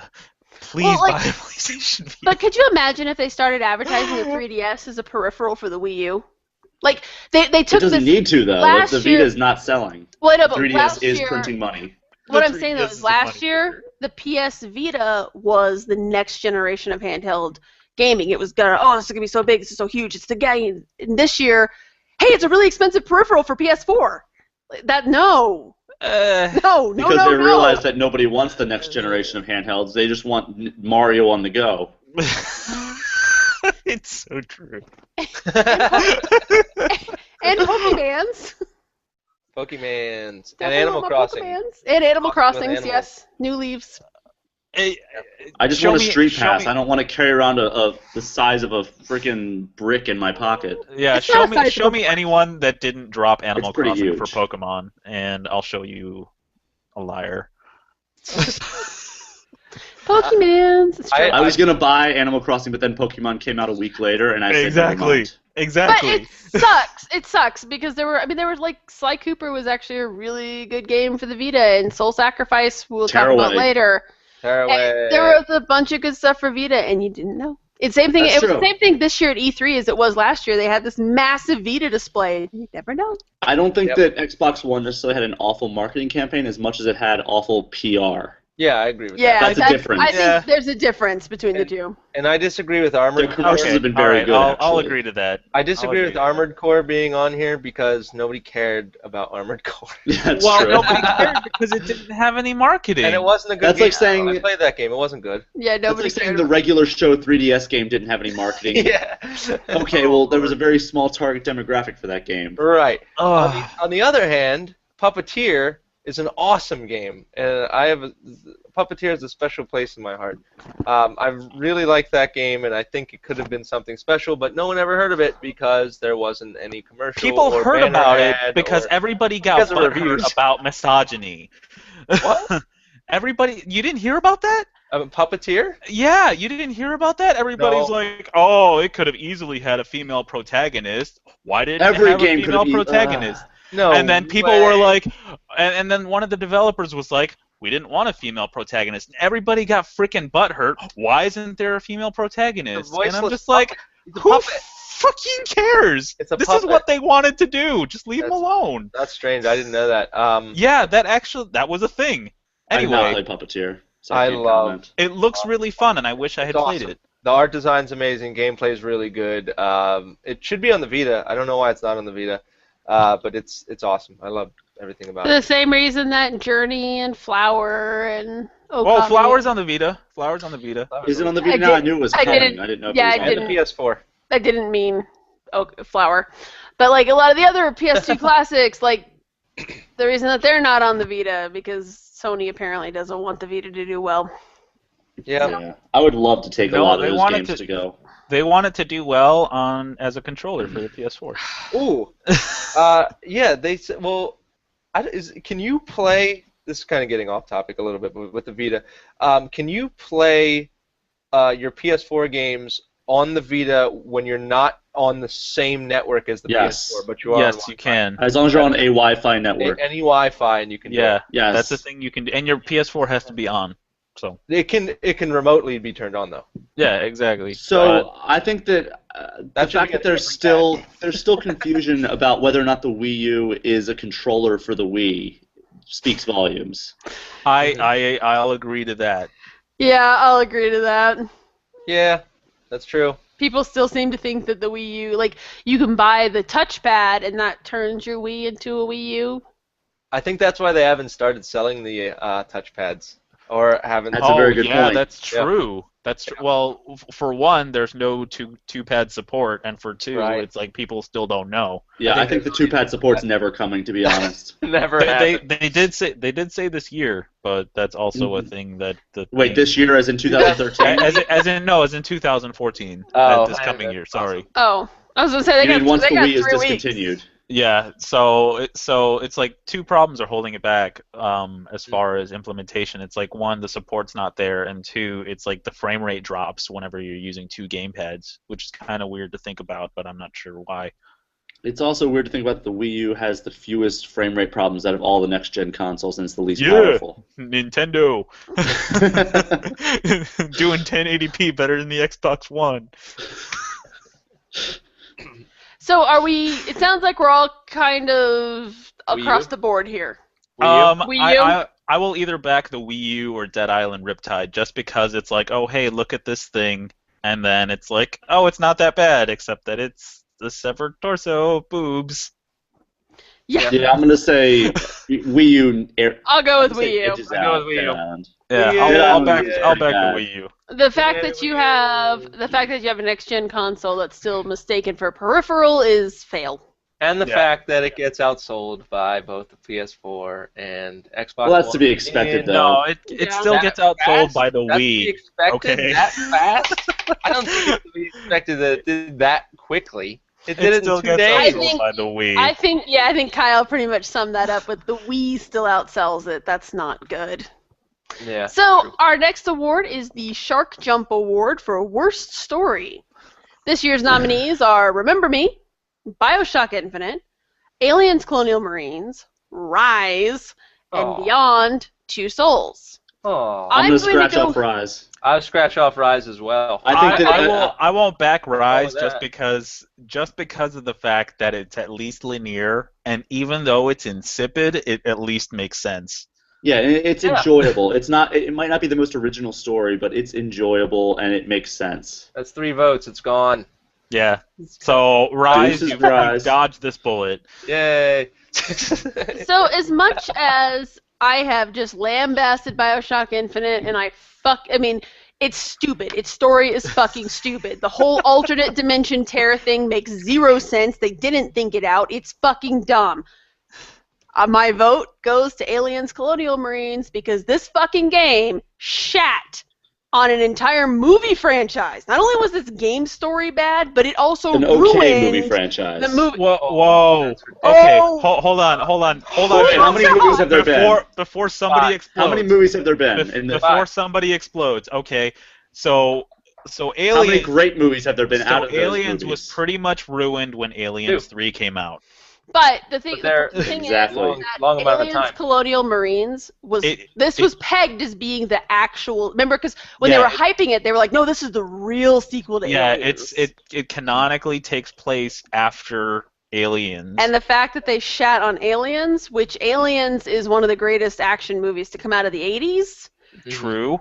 Absolute truth. Yes, I'll agree with that. You took one of the greatest movies and you shat on it because out of fucking laziness. Yeah, like the mistakes that stuff that they did was unexcusable. Yeah, it was marketed as being for the big Alien fan.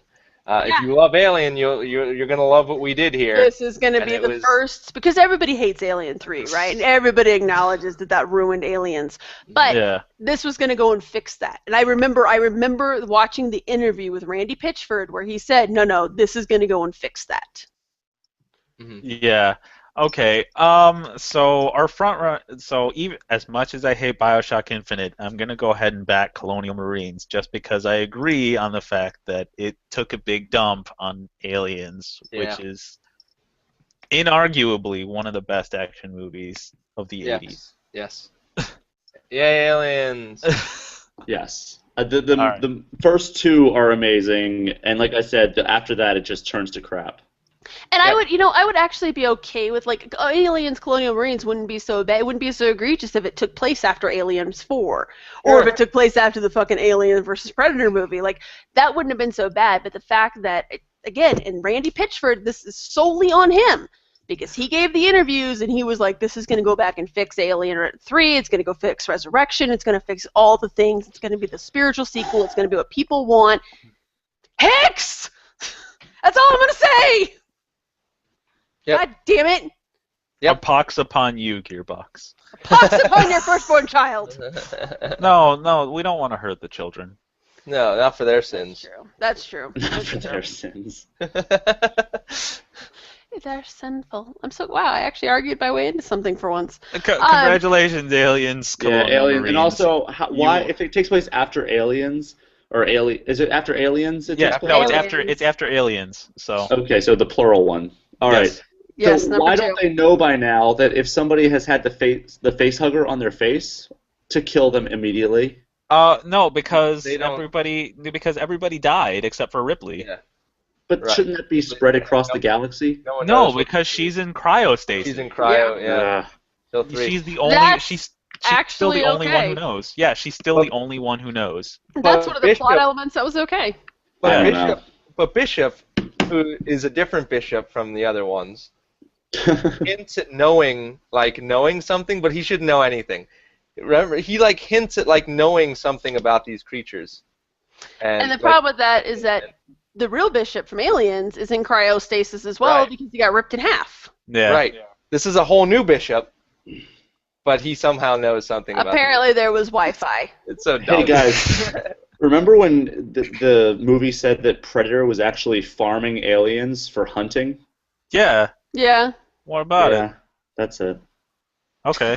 That's no, that's just an awful plot twist I wanted to bring up. We don't talk about Alien versus Predator because I didn't mind the second one as a stupid action movie, but the first one was awful. The second one was worse than the first. Oh my god. The second one was worse than the first. I like the second one as a bad action movie. I saw them both in theaters and had a blast, but I'm like, these are going to be really dumb, and I'm going to have fun watching them.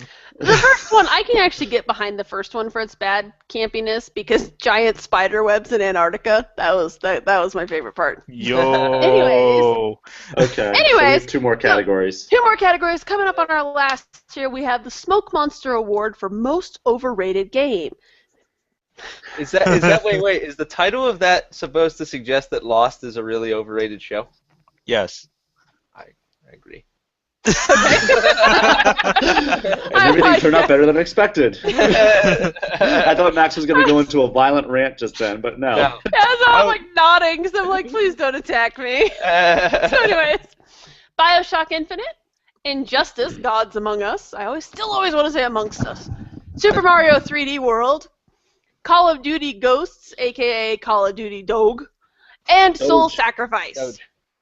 I prefer Doge because Doge Doge Squadron. should either have a DGE or a J. Or a GUE for Doge. Doge, well, yeah, I guess so. Ugh, I hate that whole word.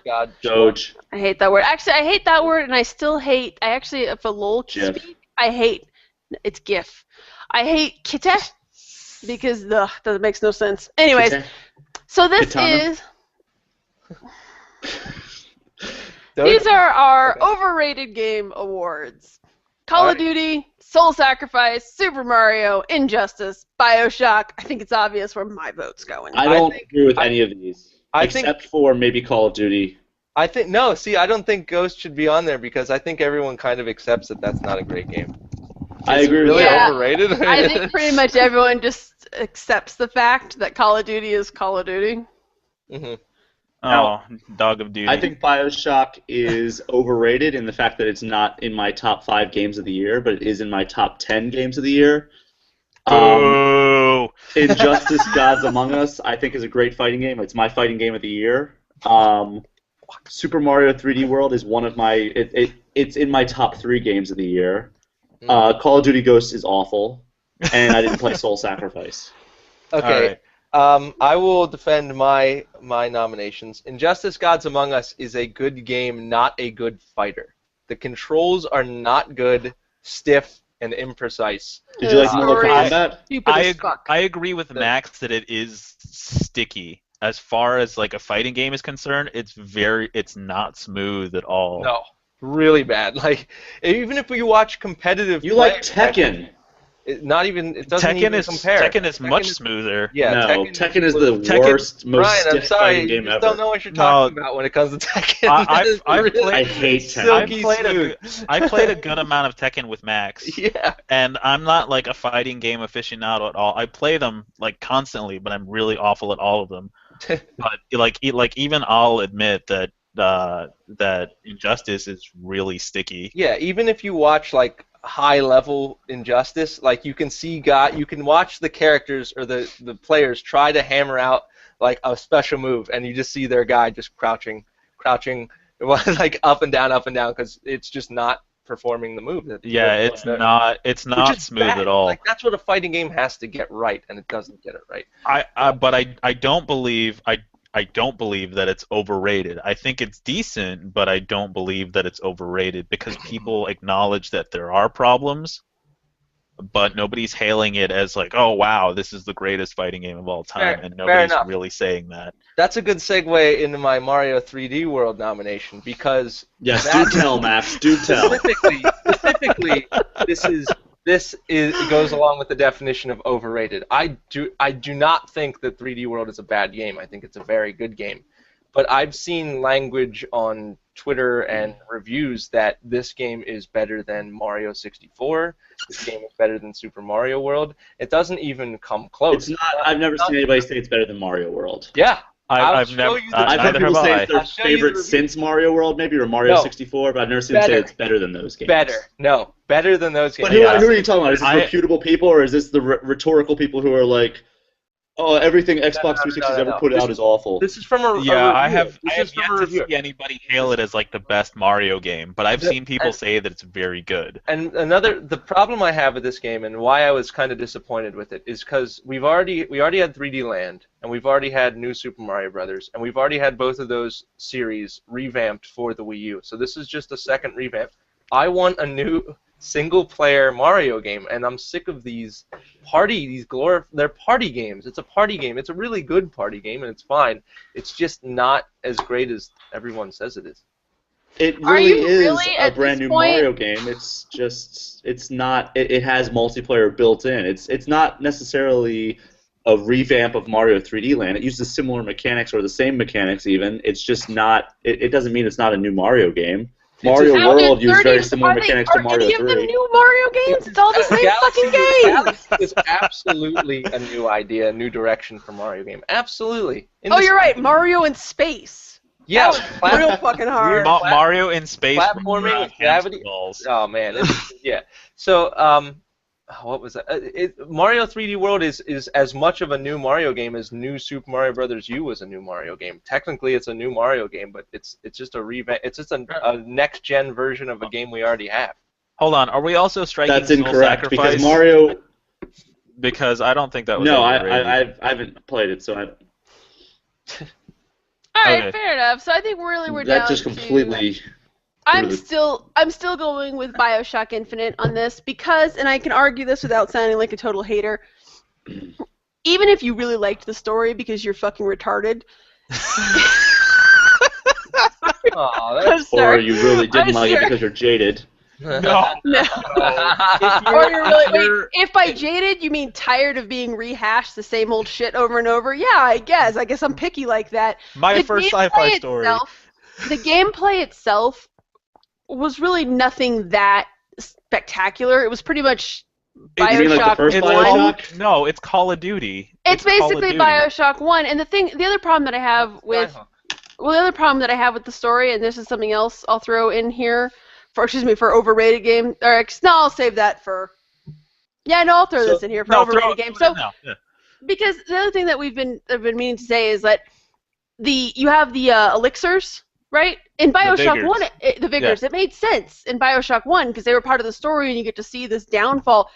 Apparently, you're the only person using them in BioShock No, Infinite. there's two other motherfuckers that use them in BioShock Infinite. There's Yeah, that crow but guy, and then there's the fire guy, and nobody else. Hey, that's Yeah. a good point.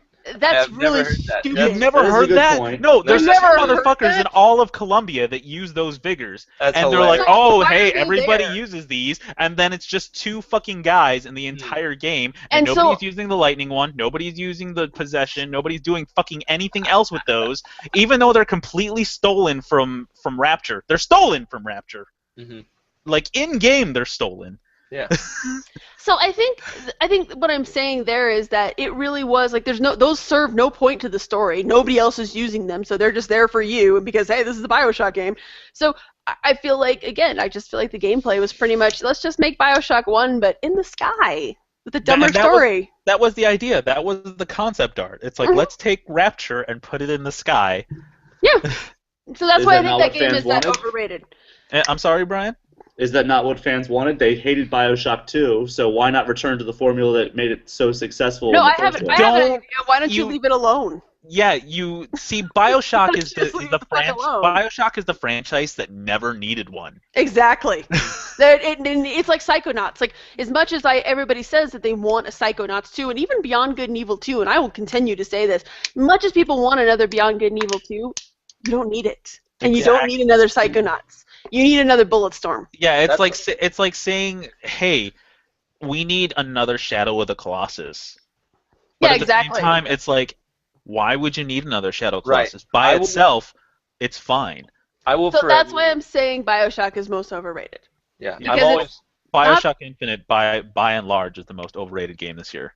You make valid points.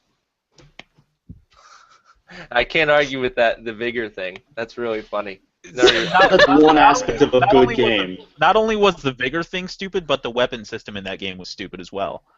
Because you have the same freaking weapons on two different sides, and neither of the upgrades count for the other, and then none of the ammo counts for the other. So the weapon system in that game is fundamentally broken too. There's too many weapons too. A lot Yeah, of them. that's what I'm saying. It's just like you have a revolver, and then you have another revolver, and then neither of the upgrades count, and then neither of the ammos count for one another. What's the fucking point? I don't mind going BioShock Infinite in this because overrated doesn't mean bad. It just means. Yeah. It means that, yeah. I would rather think say BioShock Infinite than Mario 3D World, which is one of my favorite games of the year. I go with BioShock Infinite is one of my favorite games of the year. Well, That's Mario okay. 3D World's in my top 3. BioShock Infinite's in my top 10. Super Mario 3D World's in my top 10. You like Taylor Swift and Jar Jar Binks. I don't like Jar Jar Binks. That's Nobody likes Jar Jar Binks. Show me somebody over the Even age Max of 10 doesn't that like likes Jar Jar Jar Jar Binks. Binks. Even I don't like Jar Jar. I'll defend Max in that regard. All right, and last but not Just least, like we have Queen Amidala. the sacred. Well, who doesn't? Who doesn't, right? You're not gonna dock at Nautilus Port, man. The final award we have is the coveted, the sacred, the Golden ET Award for the worst game of the year. This year's nominations are Aliens, Colonial Marines, Remember Me, Knack, The Walking Dead, Survival Instinct, and Fighter Within. Notice how Bioshock Infinite is not even on the list. As much as I hate that game, I don't hate it enough. Good. It's been nominated for the worst game this year. Good. Because it would be inaccurate. It has no business in this category. I'm just because it's inaccurate, but because I understand that it has redeeming qualities. So now, as much as I want to say Remember Me because of all the missed potential there, it was such a letdown. It was so much wasted potential. Really, I think this comes down to between Aliens, Walking Dead, and Fighter Within. Yeah, because even Knack, Knack and Remember Me don't really have a place on this. As bad as they were, they don't even hold a candle to the other competitors. I don't think that Aliens Colonial Marines belongs on the list. It's an unpopular opinion. I think it's the biggest disappointment, but I don't think it's the worst game. It's a horrible game. Okay. I'm going to agree with Brian on this, because even as bad as Colonial Marines was, Survival Instinct and Fighter Within are still worse. They're a class on their own. I don't know if I agree with that. I would like to point out that Aliens has won 3 awards tonight. It is a perfect storm of bad. Fighter Within has won 2. Wait. We've already said that Aliens Colonial Marines has not only a horrible story, but an offensive story to anyone who's an Aliens fan, which are a lot of people who are looking forward to this game. The graphics are not last gen, 2 gens ago bad. That you can walk through characters, see the insides of their polygons. The AI is as bad as Survival Instinct's AI. I think that people were people were giving it more flack than it deserved because of how great they thought it was going to be. I disagree. I think that's true. If you've seen the Kotaku videos, the videos are pretty bad. I mean, even though expectations were high, the game is very badly made. It is. It's a bad game, but not worst. I still don't think it's worse than either Survival Instinct or Fighter Within. But isn't Survival Instinct kind of riding on that same disappointment train, especially after Telltale's Walking Dead? I think we all were kind of. Let me show you, for anybody watching. This is a tactical knife stance in the game. This is that knife stance, and here's your knife. And this is what you're doing whenever you're walking around doing the knife thing. You're holding your left hand out in front of your right hand. Oh, ow. Yeah, and it's just like, what is that? And then you can turn your flashlight on and off. And it's like both your hands are busy doing something, but then you have... How can you turn on your flashlight? What even is that? I think disappointment should be factored in here. No, that would be a different category. Worst game and biggest disappointment are two different things. Yeah, if disappointment is factored in here, then Bioshock Infinite sweeps. No, I think it should, because worst game, you're talking about technically, and you're also talking about just train wrecks of a game. Like, I think Max is right. All the hype surrounding it. Part of the Max has never been more wrong since the last time he said that episode 1 was good. It's part of what we covered. That's part of the thing. Like, no, I think for worst game, you're looking at the entire picture. You can't just look at part of it. I'll agree with Max on the point of disappointments, but at the same time, it's like maybe you have some kind of good expectations for a Walking Dead game just because Telltale managed to do something good, and it's like, hey, even this spin-off game can still be really freaking good. See, marketing is still part of a game, and let's not forget that they showed us material about Colonial Marines that was just a lie. Actually, that's very true. But I would also like to point out, and for the record, and I disagree that marketing is part of a game. If we're going to include marketing, Bioshock Infinite definitely falls into that, because you want to talk about a game that lied in some of its marketing. I think lied for 2 years. Colonial Marines lied more than any other game ever. It's true. And I would also like to point out, and I will never get tired of saying this, that all the way up until release, I kept telling people, One fucking year, all we ever saw was multiplayer. And I remember at that E3 and at that PAX, I kept saying, I was like, when are we ever going to see the single player? And everyone was like, shut up, single player is going to be good. For what? Actually, let me go ahead and defend Colonial Marines in that sense. I saw single player before launch. Yeah, let me defend Colonial Marines in that sense, because even the multiplayer is better than the single player, and it's actually fun and playable in some senses. That's true. It's pretty bad. It's not great. It's not great, but it at least offers some fun and some competence, and it's like they actually cared about the multiplayer aspect of it. It's something different from every other shooter. Exactly. So it has that going for it. So I'm going to defend Colonial Marines in that sense, that the multiplayer is actually not bad. And I 100% disagree that marketing is part of a game. This category is the be-all, end-all worst experience we've had this year, and Aliens is not it. Wait, and then you have to factor in the hype that surrounded the game beforehand, because that's part of what we do. That's part of what we cover. That's part of the experience of the game. But it's not the worst game. If you're telling somebody, oh, that's the worst game of the entire year, you're not going to say, oh, that includes the hype leading up to it. No. In this category, when you're casually talking to someone, I think that's a little different. I think we should. That's what this is. You're casually. Hammered out the not definition casually talking right now. What did you say, Kyle? Well, so never mind. So let me discuss last year. We discussed the worst game of the year. And so if you remember last year's winner, it actually managed to beat out Steel Battalion. Which I still disagree with. I'm still bitter. Was Resident Evil Operation Raccoon City, and the reason that we gave it to it was that not only were the controls shitty and the gameplay was bad and all the art direction was just god-awful, but we gave it to it because it also shat on an entire franchise. If you recall, that game is supposed to take place canonically between 4 and Nemesis. So It's taking place, or actually, no, I'm sorry, it takes place between 2 and Nemesis. Yeah. It totally you can kill Leon Kennedy in there. Not like he dodges the bullet. Like you can kill him. So high plot holes, Resident Evil 4 no longer exists. That's why we gave it to that. So we really That's not unheard of though, because in Mortal Kombat you can kill Sub-Zero, but guess what? Mortal He's Kombat's supposed to not win a part. continuous story though. They're constantly rebooting that. It is actually. It falls under comic. It's supposed to, yeah. Mortal Kombat falls under comic rules. And they've always kind of made no bones about that. They're like, oh yeah, we totally killed him. Who cares? They don't make any bones about that. Resident Evil has always tried to maintain this, hey, we're serious and this is a continuing storyline. And they always try to remain some... I know, it's so true. But they do try to contain... They try to maintain some type of... Right? That's the other reason that I think that we factor... What I'm saying, the whole point of this is that we factored all of these things in. Okay. I still disagree. Steel Battalion's the worst game of the generation. Can we give Steel Battalion the award for this year? It's not bad. No, because I'd still want to give it to Never Dead. Steel Battalion rolling on into 2013. Do you need a hand with that fist bump?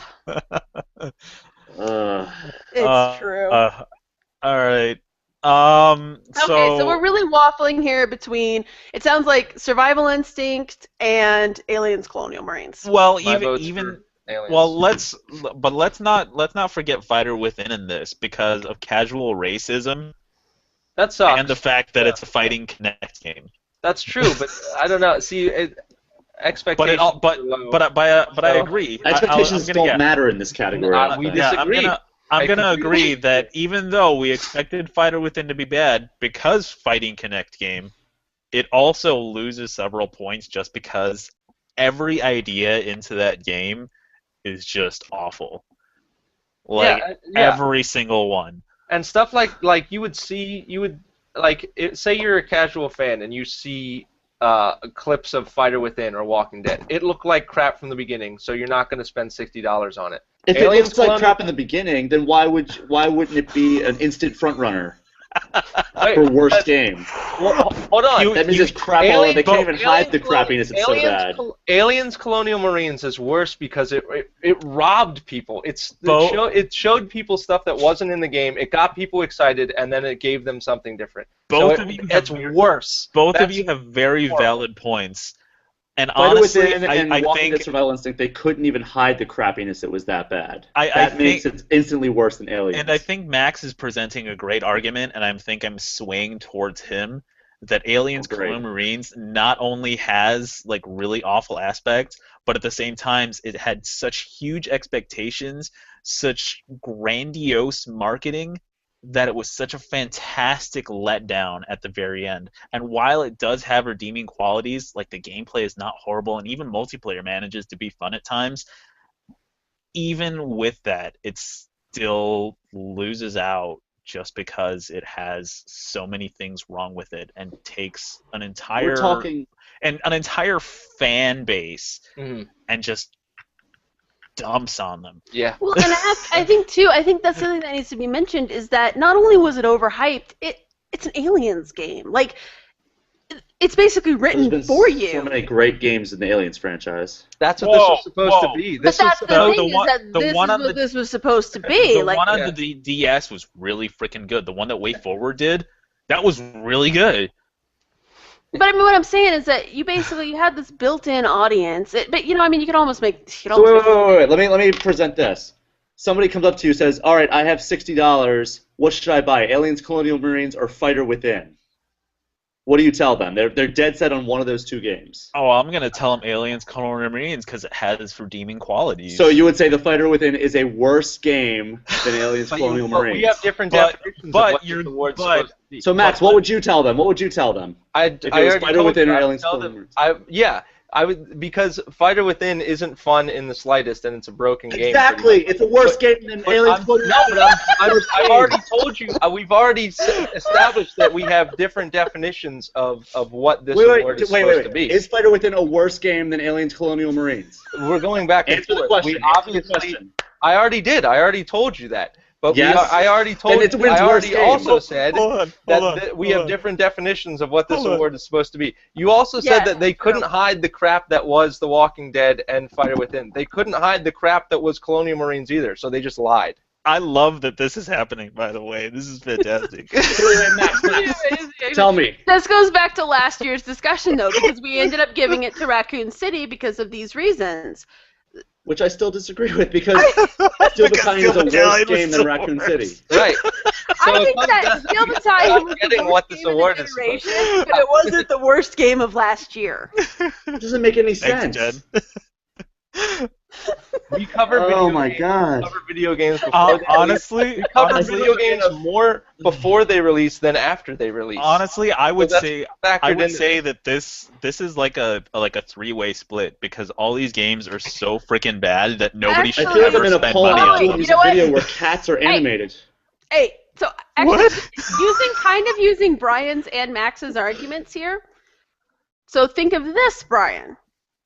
Before Fighter Within, how many people do you think you told to go and spend $60 on Fighter Within before it released? Zero. Versus how many people you told to go and spend $60 on Aliens Colonial Marines before it released? Zero. No, I was more excited for Aliens Colonial Marines. That was not. But I mean, like the gaming. When I say you, I mean the industry, the gaming press at large. Like the gaming press wasn't really hyping up Fighter Within. The gaming press hyped the fuck out of Aliens. We're not talking about the gaming press, though. We're talking about the worst game. I understand that. We're not talking about what game did the gaming press misguided. I think that makes Colonial Marines a more egregious one here. No, I think that makes Gearbox a worse developer. Valid point. I agree. Actually, they're always constantly just writing on the fact that we got Borderlands. We got Borderlands. I mean, let's not forget that they also put out Duke Nukem 2 forever. So yeah, I try to forget Duke Nukem. I think that makes Gearbox a terrible company as far as giving us misleading information, but I don't think it makes Aliens a worse game inherently. I don't know. Let's also take into account that Gearbox outsourced the bulk of that game to another company instead of handling it themselves. But I still feel like the reason that it's also a worse game is that if somebody the chances are that people aren't even going to ask about Aliens. Like, oh, should I go and spend $60 on Aliens? A lot of people are going to look at it and be like, oh, Aliens, and buy it. Again, it's not most misguided decision. It's worst game. But disappointment and catastrophic failure of what this game was gets factored into this. So how many people went out and bought E.T. for, E.T. is going to make a great video game?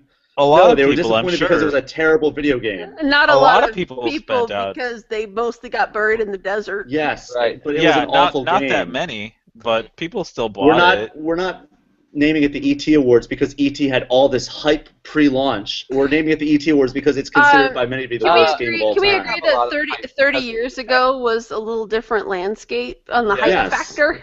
But why is it called the E.T. Awards? Because it was such an awful game. But also because it was a spectacular failure. E.T. was an enormous movie, so there were high hopes for it. E.T. single-handedly saved Reese's Pieces.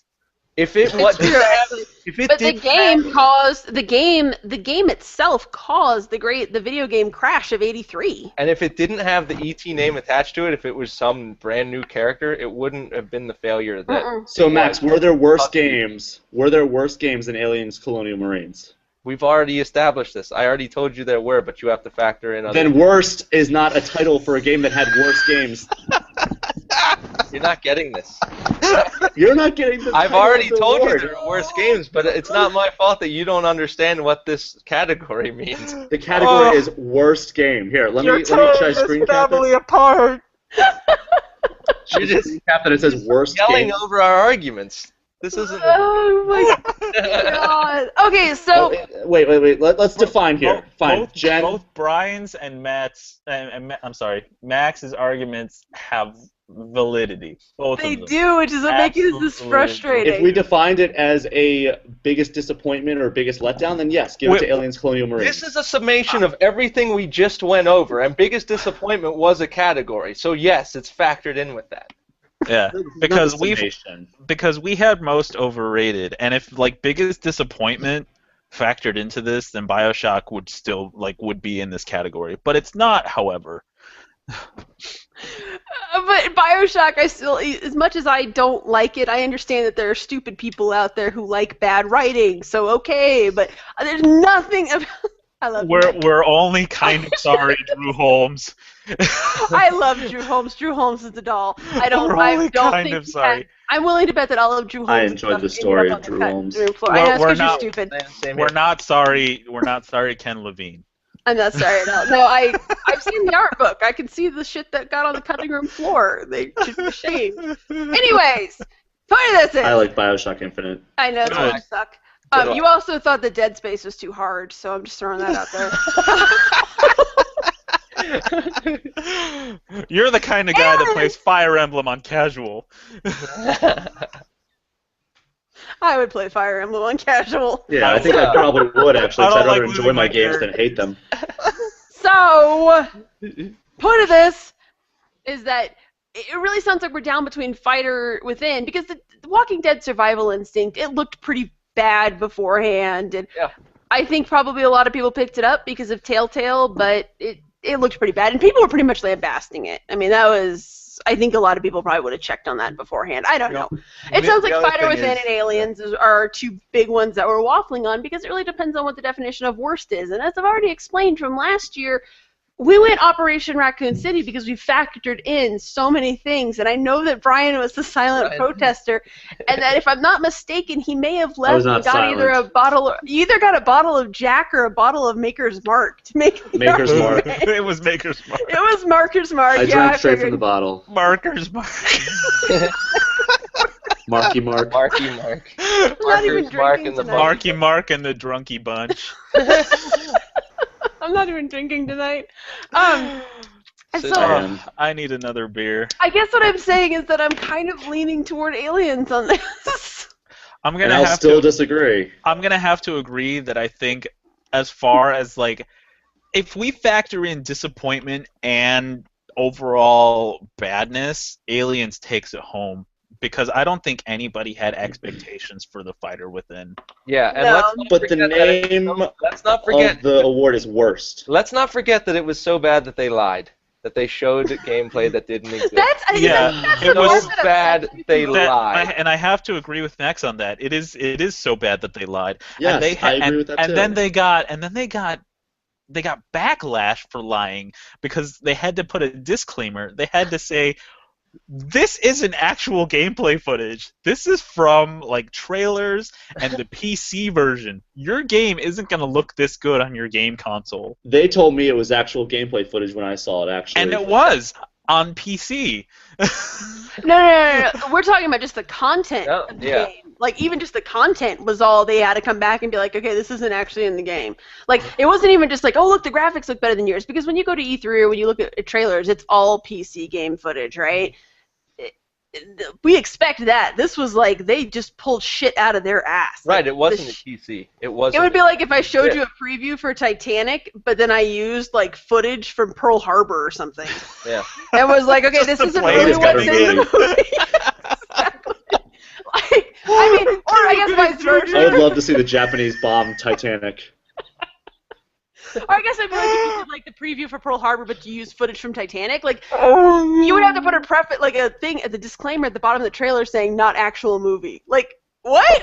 What are we doing right now? What is this trailer even? This scene may or may not appear in this movie. I totally have to go for Aliens on this because while I think Fighter Within was probably a shittier game, I really feel like the worst offender this year was Aliens Colonial Marines, because it offended and failed on every fucking level. Fighter Within just failed on its gameplay level and technical level. And every other level. And the fact that it was just a horribly written game. You mean that highly anticipated story that everybody was looking forward to playing in Fighter Within? I don't give a crap about anticipation. Well, I think that's It's what the same reason, Jen. Right. It's the same divide we had when I was arguing against Spec Ops: The Line as Game of the Year, and you coerced your way in to having Spec Ops: The Line over a game with Halo mediocre 4, shooting mechanics. All right, I think that even though Brian vehemently disagrees with us, it is 3-1. It's 3-1. It is 3-1 because even I'm behind. I wish my mic was still broken. Even I'm behind Colonial Marines on this. Yep. Congratulations, just because Alien, of sheer Colonial disappointment. Marines. I Go fuck swear, I'm in the yourself. freaking Twilight Zone right now. No, Brian, you're not. It's worst game. Brian, because I agree Keep with you. laughing at you. Because I agree with you, but I also see absolute validity. Oh no, he's writing something.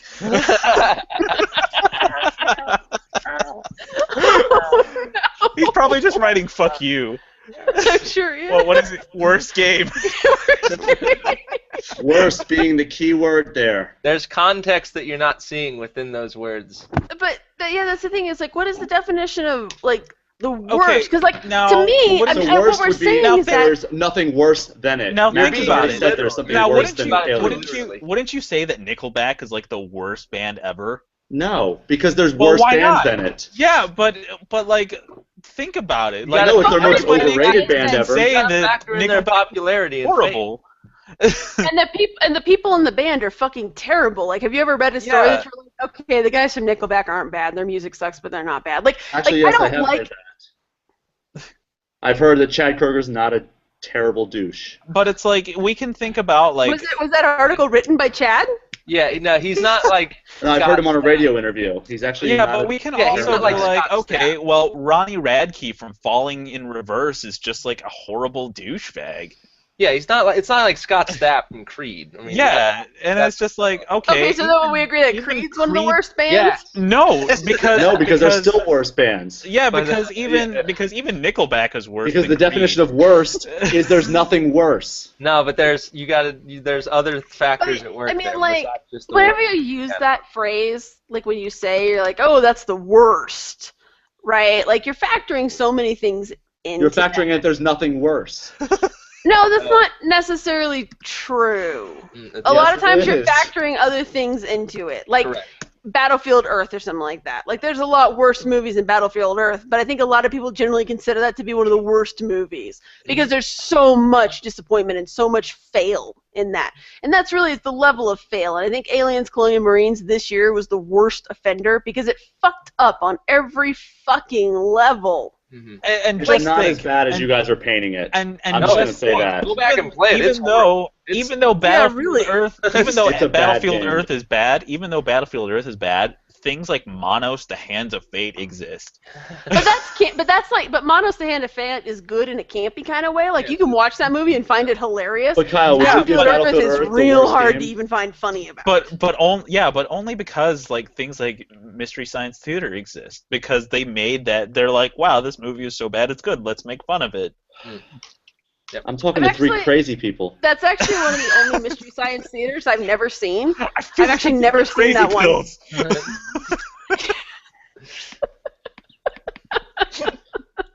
Oh, Brian, I'm This so is straight sorry. vodka, by the way. No, this is actually water. God. That's what we need. Drunker Kyle. How do you not? How can't you consider that the fact that it was so bad that they lied? How can you not think about that when? I think because there's worse games. That's what I'm saying. I've said this. Is my mic not working still? No, I think the lying makes it worse. I think the lying makes it worse, and that's it makes the overall campaign behind it worse, but it doesn't make the game. I don't give a shit anymore. Give it to fucking aliens. We're game journalists, so why do we even talk about marketing in the game? Or just talk about games once they come out? Why even talk about games before they come out? Marketing is part of the game. That's not what we're talking about. We're not talking about the marketing anymore. We're talking about the game itself. We're talking about everything. We're not, though, because it's the game. Just move on. I don't care. Let's end this podcast before I kill myself. Congratulations, Alien Colonial Marines. We have decided that you were the worst game of this year with very, very special mentions. Really, you know what? If you were on this list anywhere, you should be fucking ashamed. But yes, Spider Within. We are definitely glaring at you askance, and The Walking Dead Killer Instinct. Just because you weren't as bad as Aliens doesn't mean Dead Killer Instinct. Did I just say Killer Instinct? Oh.